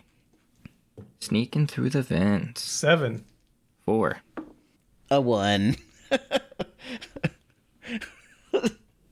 Stuck. So you reach another doorway. And when this one opens, you hear intruders detected. Initiate defensive protocols. And that red light that's been flashing, it's ever present. Throughout the whole building, there's this red flashing light. It now goes purple. And it starts going, Oh no. I don't know what purple means. I'm scared. Red means danger. What does purple mean? Yeah, maybe we should have taken a right this time. Is there anything I can see outside the door now that I've opened it?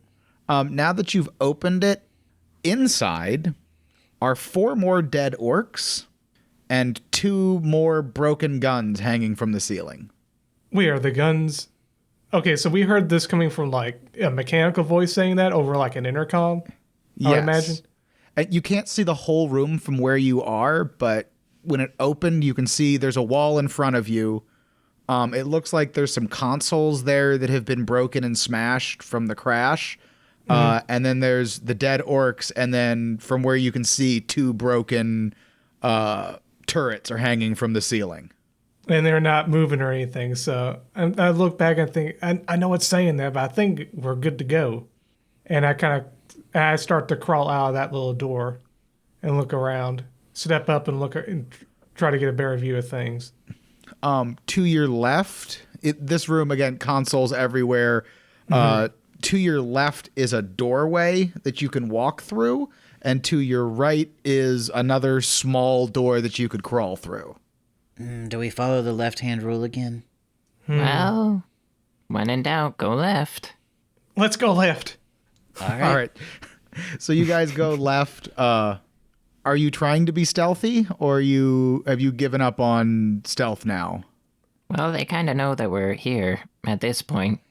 There's a giant, a loud alarm going off and flashing lights. I think they know we're coming. But who's they? They're survivors, or they're whatever controls those guns. Mm-hmm. Speaking of, do you want one? Because you were saying you were tempted, but you weren't sure in case we made a loud noise, but I think they already can hear us. Yeah, let me, now hold on a second. Now you said they're hanging. What I want to attempt to do, if I can, I want to attempt to throw my carrots at like a joint to like tear them off the ceiling. Upon closer inspection, it looks like they have taken a serious bit of damage. Like, people were hitting it with swords and casting spells at it. Mm-hmm. It would take a lot to pry this out of the ceiling. If the damage it did to hit it didn't take it down, it would take you a while. You would need some serious tools to basically solder this, or to like cut this thing through. I have a spell that can shape metal. I can just sever the joints, pull it down, and repair it. Do you have spell slots like you do in D&D? Only if you upcast. I did that earlier. I think someone upcast something else. I think it was Errol. Yeah. If you want to, you can try. All right. I would like to try and take down one of the guns. Okay. Spells are intelligence-based, correct? They don't really have like a casting modifier, but Basically, I'm going to make this an intelligence check because this is... basically, you're trying to cut through titanium without ever having encountered titanium before. yes, with magic. Yes. So we'll see magic against science, which one wins. All right. It's going to be a 6. That's All right. difficult, right? I just rolled a 9. Then you cut through. The thing falls, clang, hits the ground. There's sparking wires hanging from where it was hanging on the ceiling.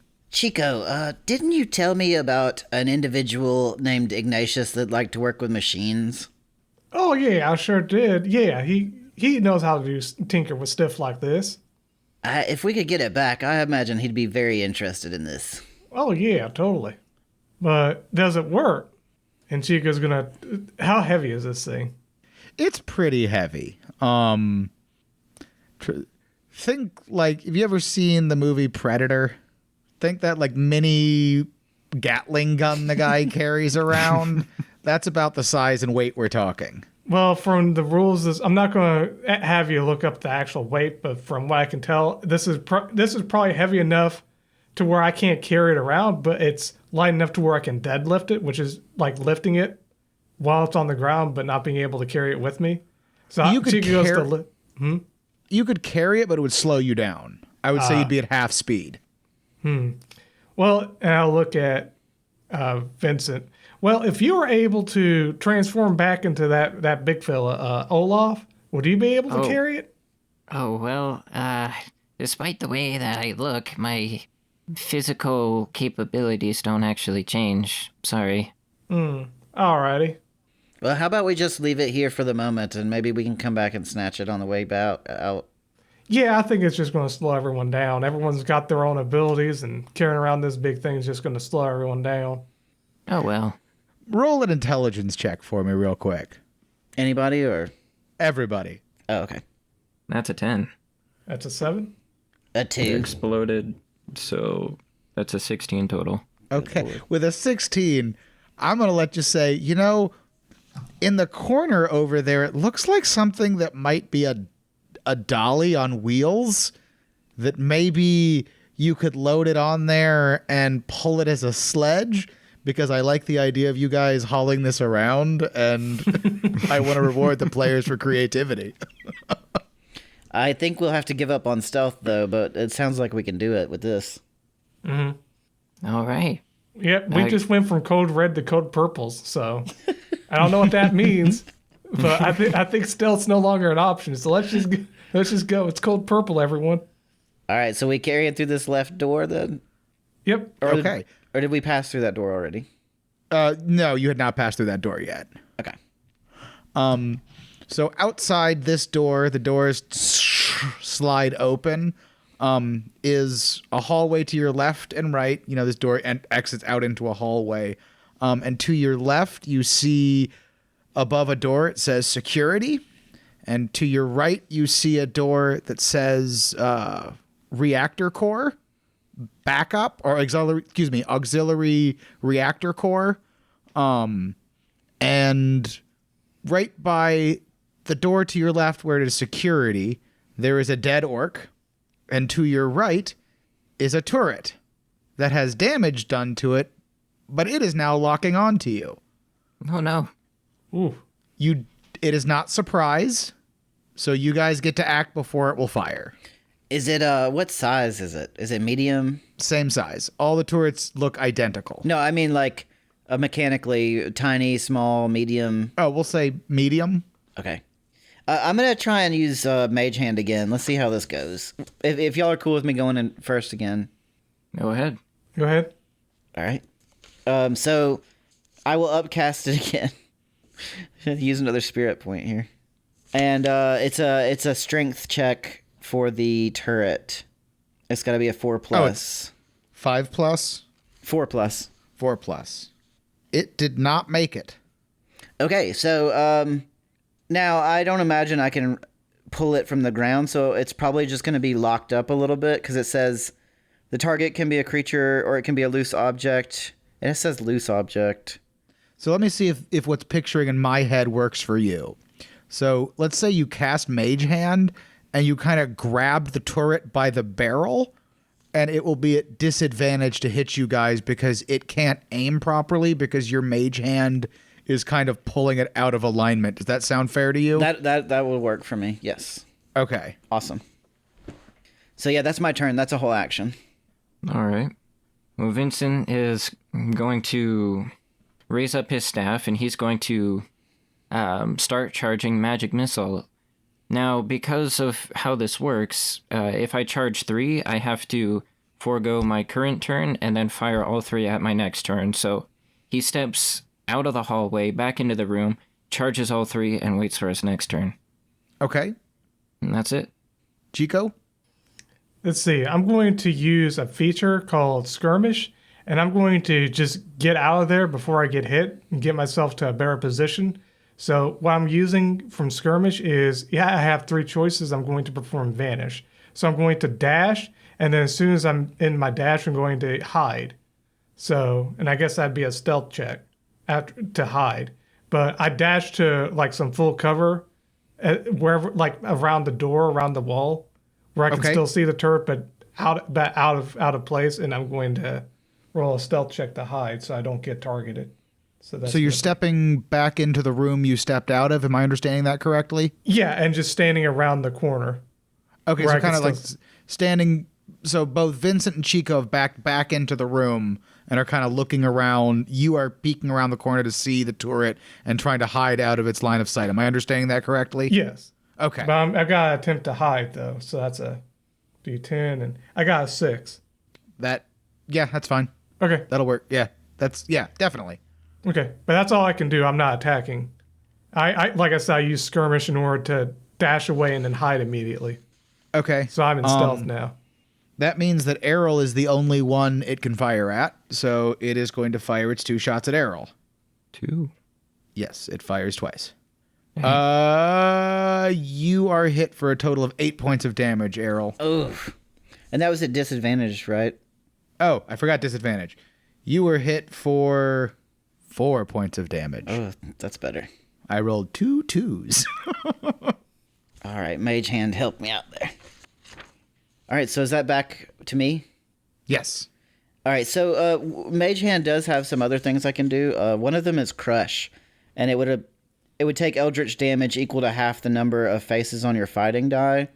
My fighting die is a D10, so that would be 5. If you're okay with that, if you want to half it, that's fine. Just whatever that works for you. And it would be essentially trying to crush the barrel, I guess. I like that. And I will say you crushed one of the barrels. It can only fire once now. Awesome. But that would be my action. All right. And Vincent's going to rush out into the hallway and fire all 3 darts. Each of them does half of my fighting die, so in total they'll do 15 points of eldritch damage as it just slams into the turret. Woof. You hit it so hard with those, it actually falls from the ceiling. Whew. Wow, that was awesome. Excellent job, guys. I only took a couple of bullets. Good idea hiding. I should have thought of that. Man, I didn't want to take any chances after that big fight we just had. I don't have Big Olaf around to do his magic, but I was going to do something, but man, my hand from... Ugh. Oh, that's right. You guys never healed. I will say along the way to the coyote statue, you guys took a short rest, so you can all be back at full hit points where you were before you had this encounter. Mm-hmm. Well, I would be at 20 then, but I'm still taking that 4 damage. I mean, I don't want to force a short rest on you, but I figured if you're walking for hours, at some point you would have stopped and taken a breather. Mm-hmm. Do you think that's fair? Probably. Yeah, that sounds... Yeah. Yep. I mean, some of it was just, kind of looking at things like we weren't just running the entire time here. Exactly. Mm-hmm. All right, so you said there was a security area and then a auxiliary reactor? Yes, to your left, the door above it says security. To your right, it says auxiliary reactor core. Well, guys, I don't think security is any interest to us. All that's probably there is more turrets. What's a reactor core? I don't exactly know, but it sounds very technical, so We should go check it out. I think so. Yeah, let's check out the thing we don't know. That's a great idea. I don't mean that sarcastically. I mean that enthusiastically. Let's go. I'm first. I mean, in my experience, security does nothing but either toss you out or apprehend you, so... They might have security outfits with, like, helmets and stuff. I don't know. I don't think that will fool the turrets, but... Oh, yeah, you're right. All right, let's go. Yep. I'm heading in to the reactor core room. Okay. Let's go. In the reactor core room, the doors slide open. Are you guys just walking in, or what are you doing? Well, after that turret, I'm going to stealth in again. Going to attempt to sneak in with a stealth. We'll say it's a 4. And I've got a 6. You made it. Okay. Yeah, I'll stealth as well, because even if he's pushing that cart, maybe we can still... the majority of us maybe can be undetected. Unless you want to leave the cart here. I forgot about the cart. Roll with disadvantage, whoever's pulling it. I think Vincent would probably be pulling it, but I think he would leave it in the room as we're reaching the next one. What he would do is he would let the other 2 sneak ahead. He would just charge his magic missile as they're traveling forwards. Cool. I got a 6. All right, so Chico and Errol sneak into the room. Vincent's locked and loaded. Inside are 2 turrets that are floor mounted. And you see what looks like... You guys have run into robots. Yeah, Graveyard Shift. Something that kind of looks like Graveyard Shift seems to be holding 2 parts of a wire together, like a big, like cable thick thing together. Does he seem to be moving, or is he completely stationary? He is completely stationary, just holding that together. I'm a bit worried about that guy. He looks a lot like Graveyard Shift. Not a lot like Graveyard Shift, but I'm just saying you guys have seen robots, so you know what an automaton looks like. He didn't look to be moving. I'll go ahead and slowly approach him. I actually come out of cover, just kind of slowly approach him, whatever it is, and say, "Are you alive? Hello?" Once you come out of cover, the turrets are going to activate, and Forgot it about is that. now a battle. Oh no. Whoops. I forgot about the turrets too. Did the guy react though? No. No. Well, that answers my question. He's dead, guys, and if we don't react, so will we. Now that you're close to him, you can see that, there's lights that should indicate that he has power that are not powered on. I see. And on the back it says repair droid number 7. So who wants to go first? You have 2 floor-mounted turrets in here.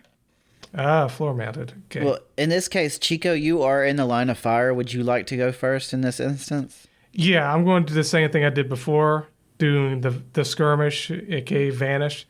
And I should go ahead and flavor it by, when he does it, he does his little jutsu hand thing, and then he explodes in the hay, and left behind is like a straw man. But since we're on a metal, I'm pretty sure the floor is metal, right?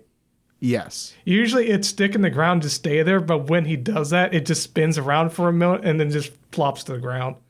And then he goes to hide around the doorway like before, like the last battle. Okay, so you're out of the line of fire? I'm attempting to. Let me roll for it, because that's going to be a stealth. Oh yeah, I definitely did with an 8. Okay. GM, I never really broke stealth. Would I be fine to continue to hide at the moment?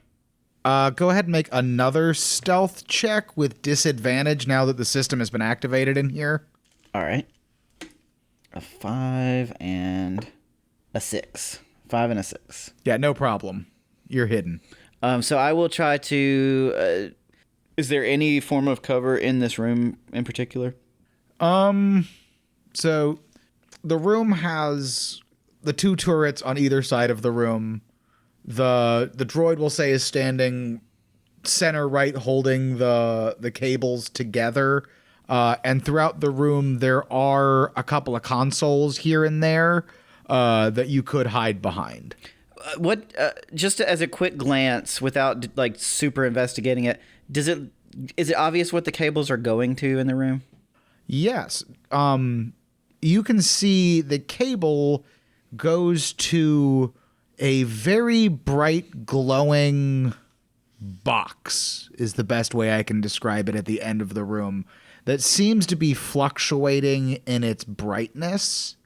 Like, it'll start to brighten and then it'll dim really quick. Then it starts to brighten and then it dims really quick. And on the other side of the room, the cable that comes through there, you see it has coolant matrix written on it.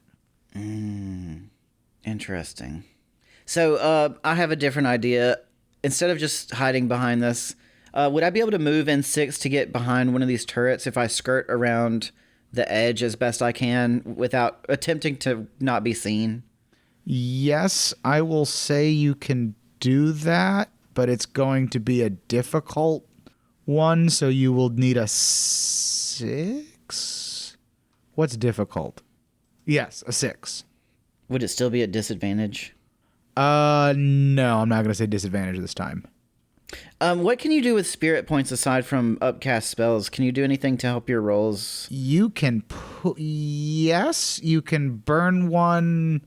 What's the mechanic on that? I think it's called Push Your Luck, where you no, can that burn happens one when you're out of spirit points. I think. Oh, my bad.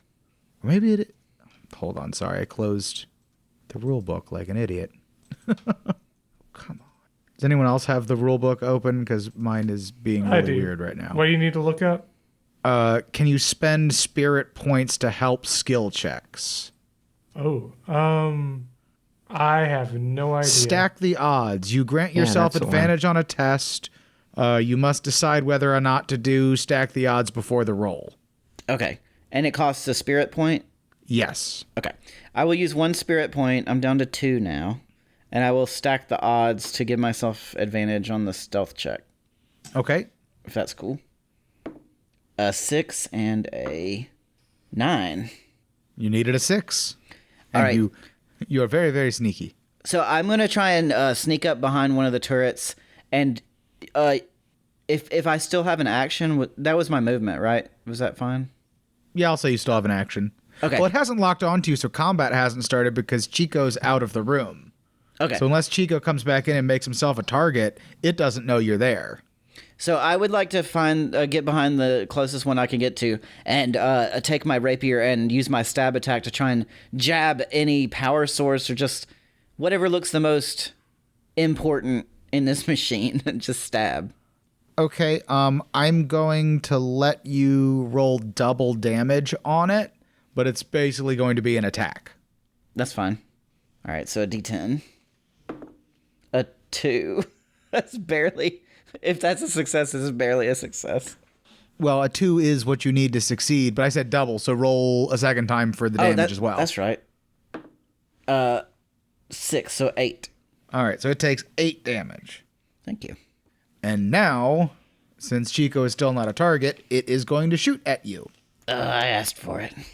What about my turn? Oh, are you going to make your... Basically, Yeah, what's going to happen is if you make yourself a target, there are 2 turrets. If you act in this battle, they will be able to shoot you. Because combat happens simultaneously. Even if you go, then they go. They're shooting at you at the same time you're shooting at them. Does that make sense? Okay, that makes sense.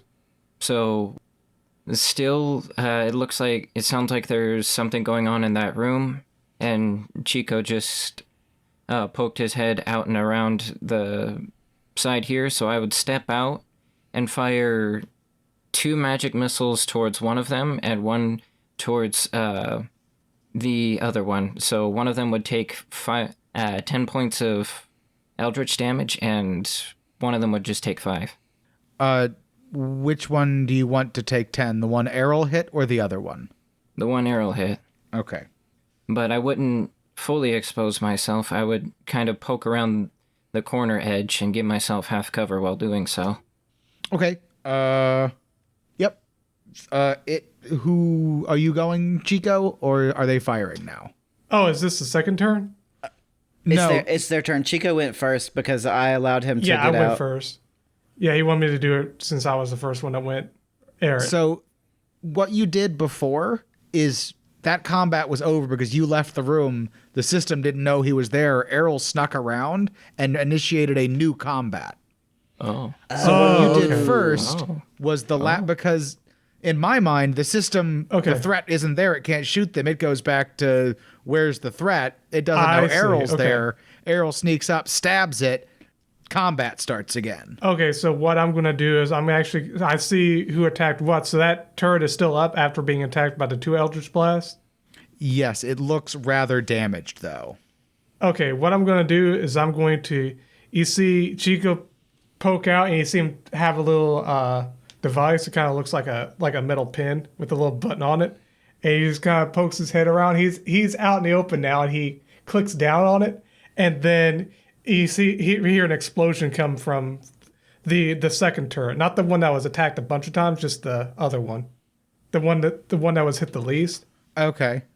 So what happens is while no one was looking, he laid a potato on it, and now he's setting off the C4. So I like it. So do you have to roll a stealth check for that? No, I'm out in the open now. That was me. Oh, okay. I flavor it as I had to actually have the device like at a certain range. It's a fireball, essentially. Oh, okay. Now I'm So following. let me roll for attack. Okay, that's a 7. Okay, that's a 7 to hit. And that does 7 damage to that, but since it's an odd number, it doesn't. I was hoping it was going to be an even and splash some damage onto that other one. But no. No, unfortunately. Okay. But now I'm exposed out in the open, so they see me too. Yes, which means it is going to roll to see... Well, the one that Errol is standing next to is going to shoot at Errol, but the other one is going to decide between the two of you. Chico, high or low? Low. I rolled a 2, so it's targeting at you. Mm-hmm. The first hit hits you for 7 points of damage. Mm-hmm. And the second one hits you for 2 points of damage. So 9. Yes. And the one shooting at Errol, you take a total of 10 points of damage. Oof. All right. Let me take a look here. Okay. These things do a lot of damage, but they're not very tough. All right, so that would start back at my turn, right? Yes. Mm-hmm. All right, so I will slash at this thing again. A 9. Ooh. Okay. That kills it. How do you want it? What do you want to have happened there? How did you break it with your rapier? Seeing some coolant leak out from wherever I'd stabbed previously, I go straight right back in there to try and just tear it right open. And just, I guess, whatever coolant cools the system is just pouring out everywhere. So you pull out the coolant and the hydraulic fluid all just starts spraying out, and you see it just goes and down power. Excellent. So there is one left. All right, so Vincent, I think you went after me last time. Yeah. So, quick question for the DM. What size category are these? Medium. Medium.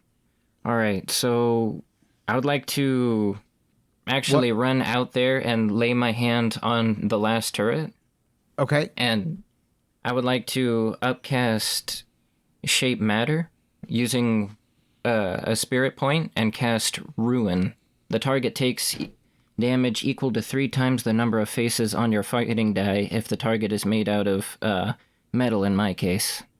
And my fighting die is 10, so it would do 30 points of damage to it. Does it get a save of any kind? Actually, hold on.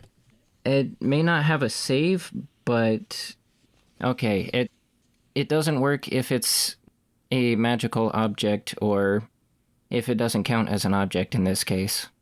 No, it's not magical, and I'll say it counts as an object. I mean, it's powered by technology, not by arcane magics.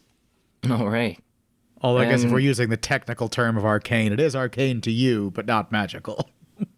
Then, yeah, it doesn't say that it gets a saving throw. It just says the target takes the damage.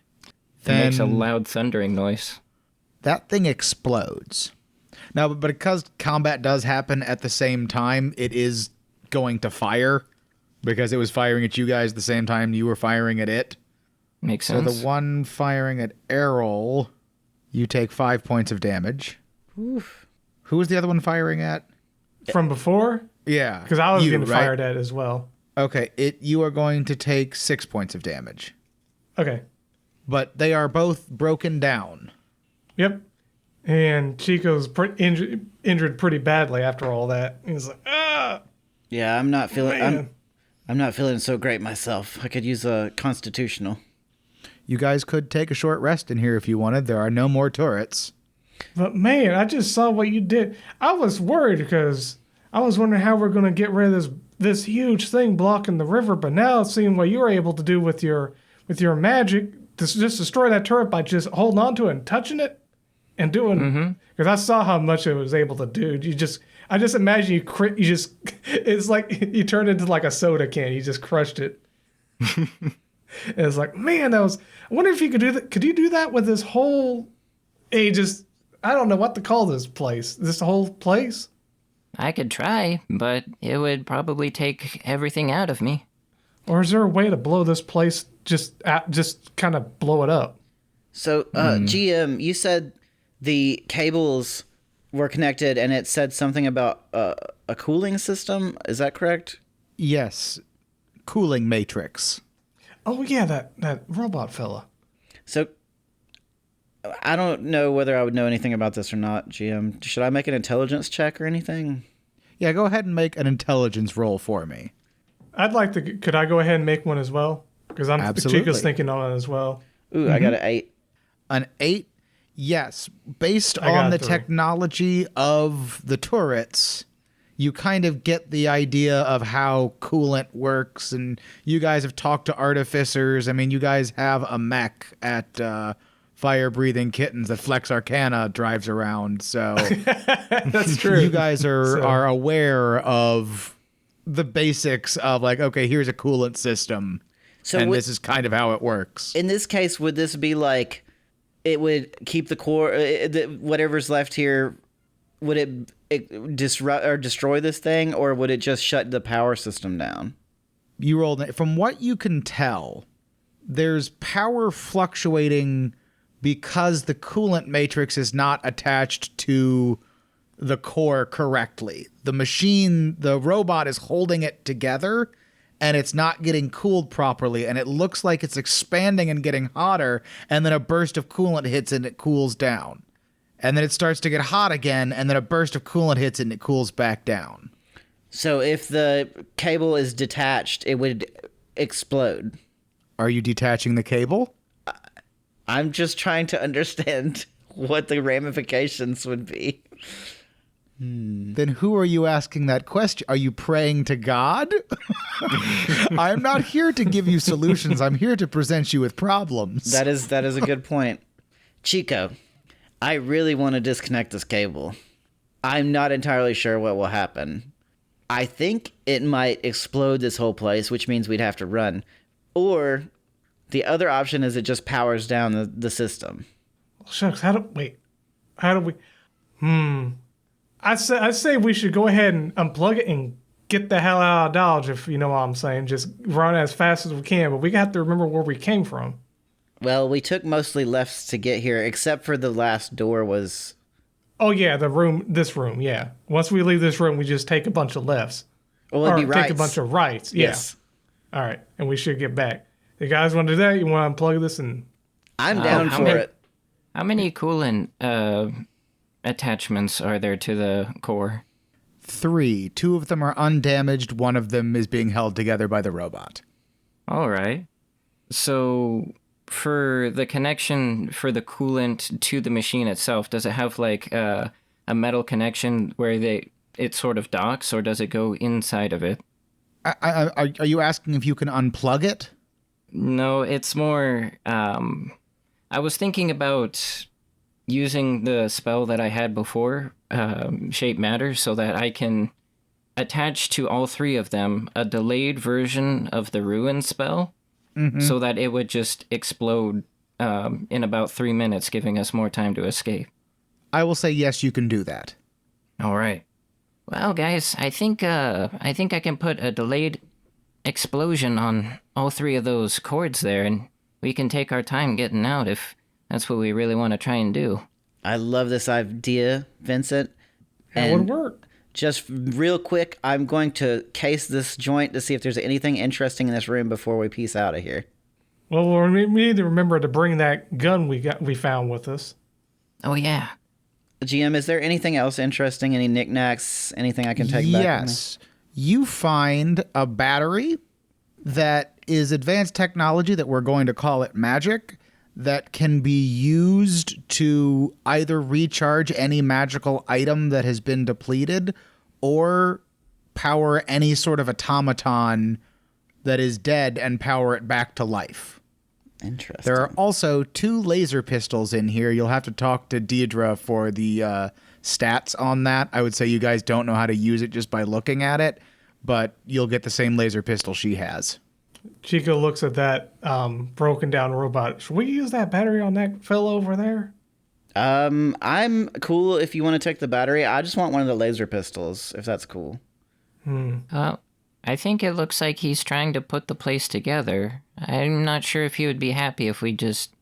Well, if he woke up and we blew up the place. Well, this place has gone to hell anyway. I think we can have him come to reason. Oh, fair enough. All right, I'm holding all on for the it battery then. and looking at this guy. Well, it's worth a shot. We'll see what happens. Being a hero and whatnot. Are And y'all cool with me pocketing this laser pistol real quick, though? I mean, I'll take them both if y'all don't want them.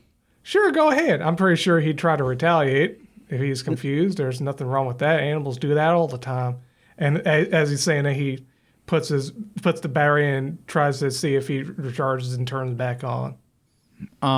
So he powers back on, and a little thing comes out of his chest, and he welds together what he was holding.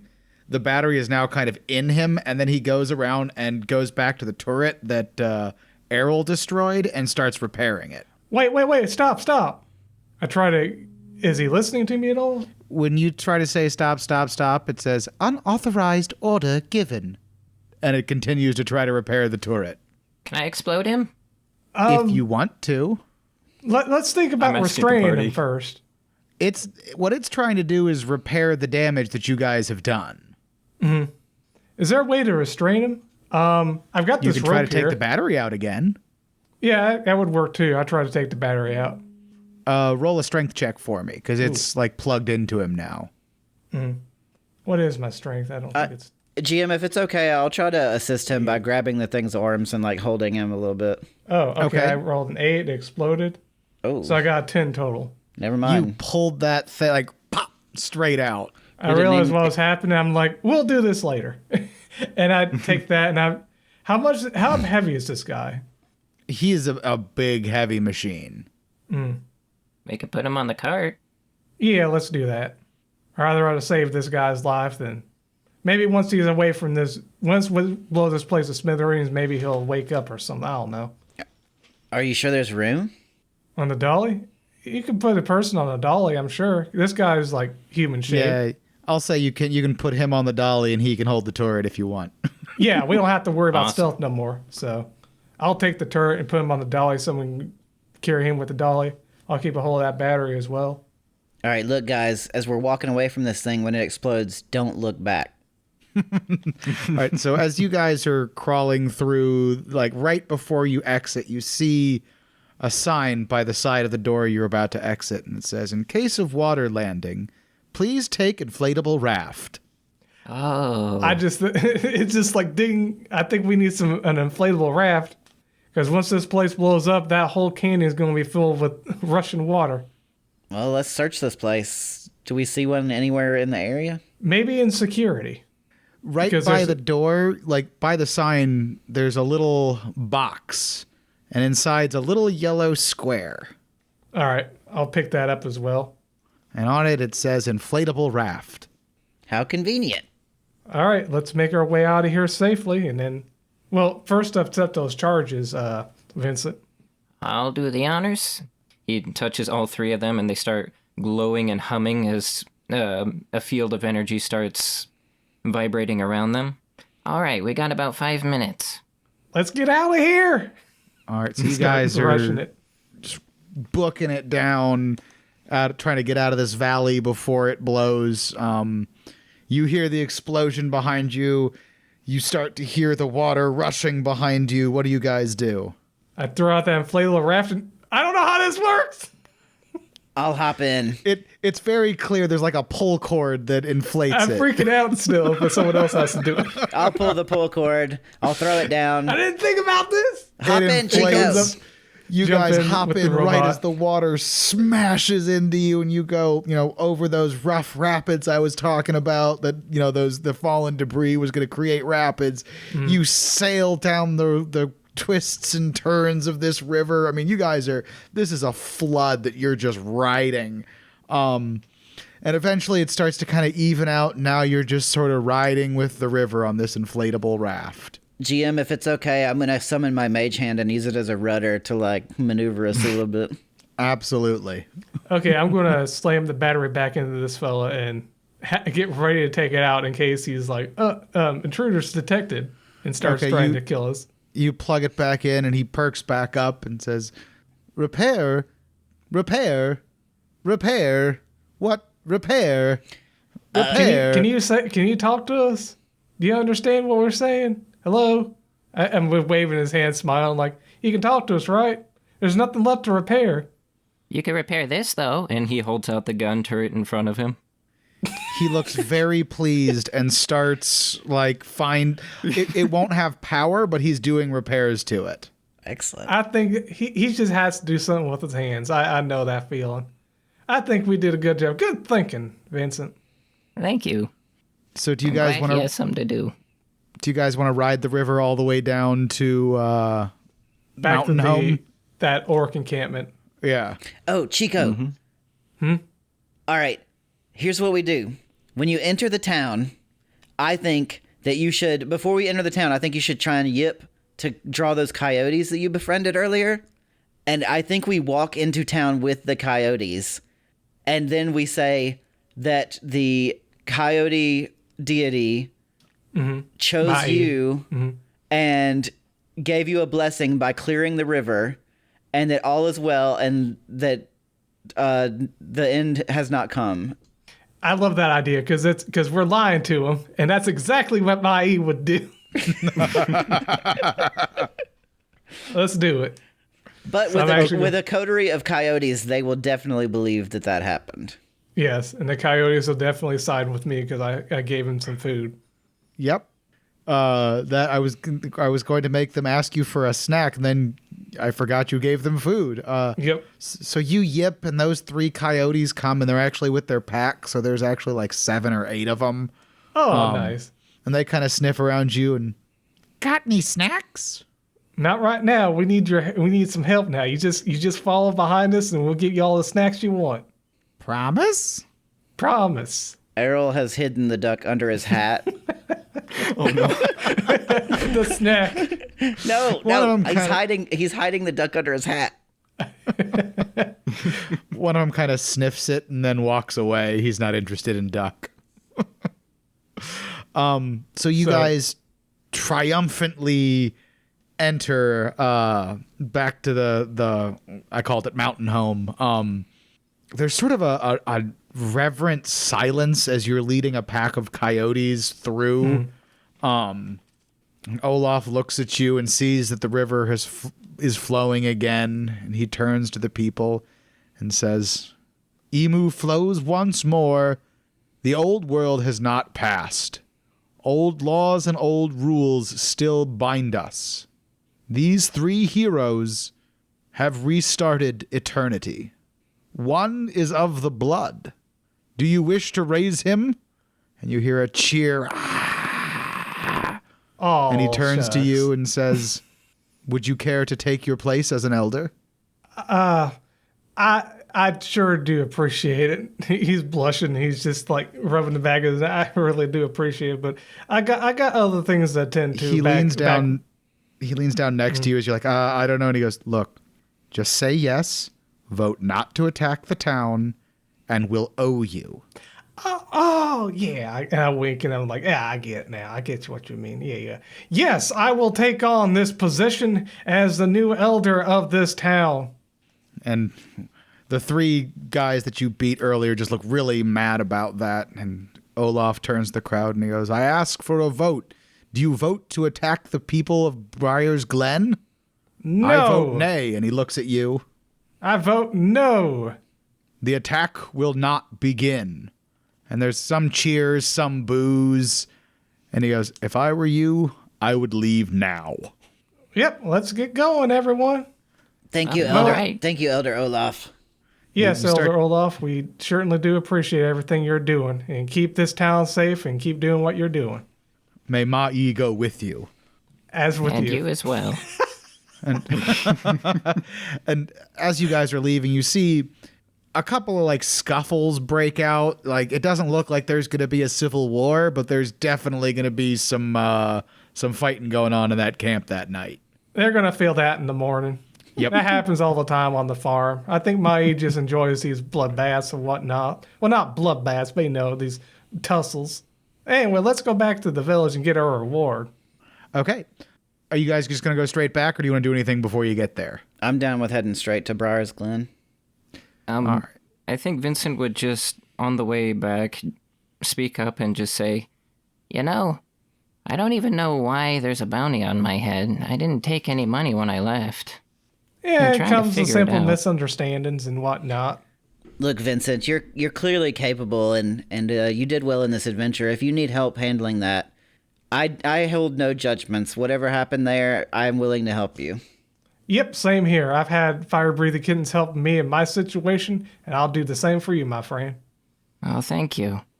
Hopefully I don't have to go back, though, but I do appreciate it if you're gonna come with me.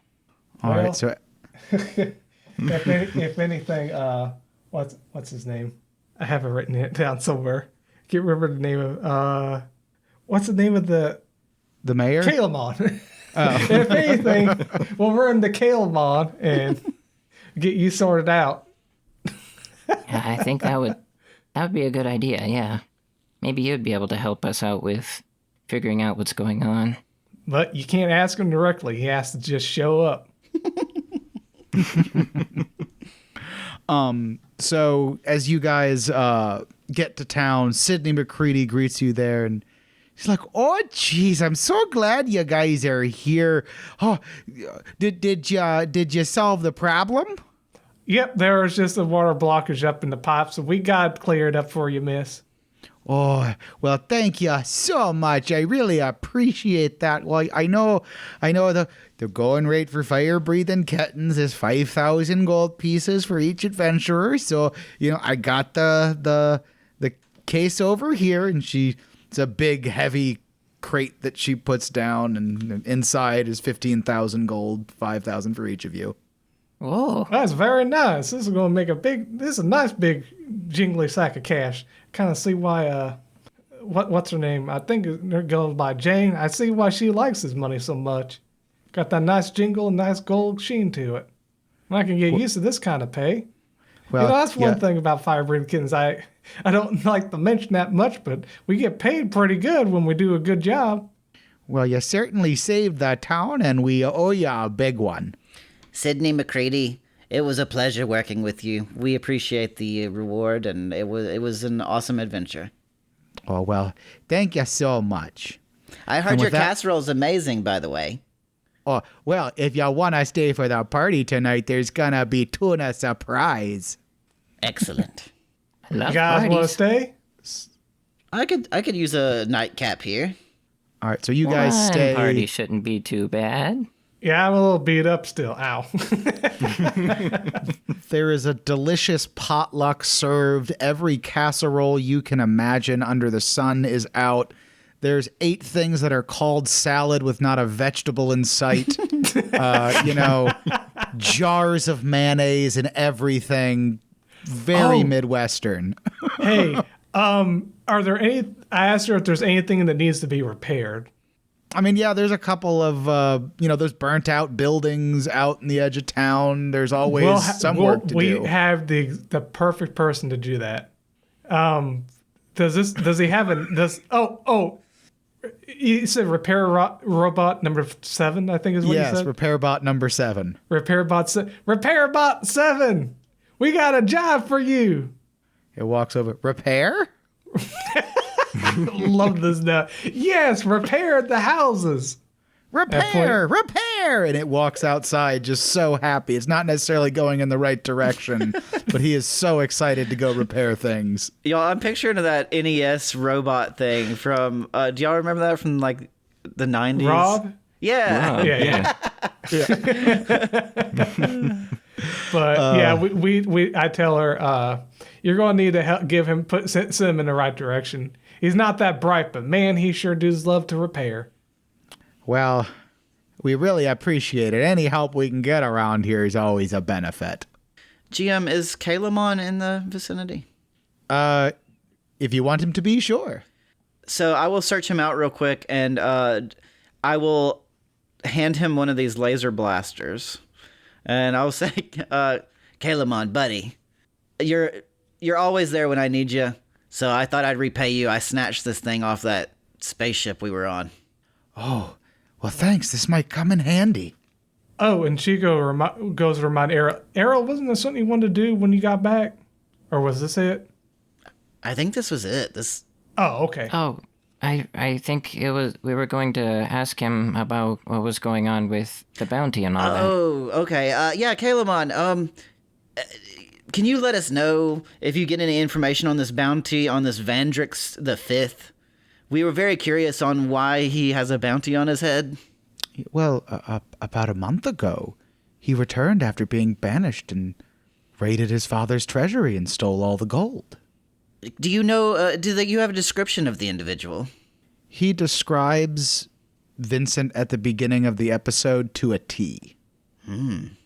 Are you the, Victor, are you the only individual that can change forms the way you do? No, there's others out there that can do the same. Any So that this might want ends- to... I'm sorry, go ahead. I was about to say, This- well, there's your problem. This ends our main adventure, the epilogue. A month ago, Vincent, or someone that looks exactly like him, walks out of his ancestral home with a horse laden with gold. As he walks into the night, his face changes. He looks like a very rich dwarf. He has a deep southern drawl. His face changes again. He looks like a wanderer, a drunkard, and he smiles and walks off with the gold. Fade to black. This has been Fire Breathing Kittens.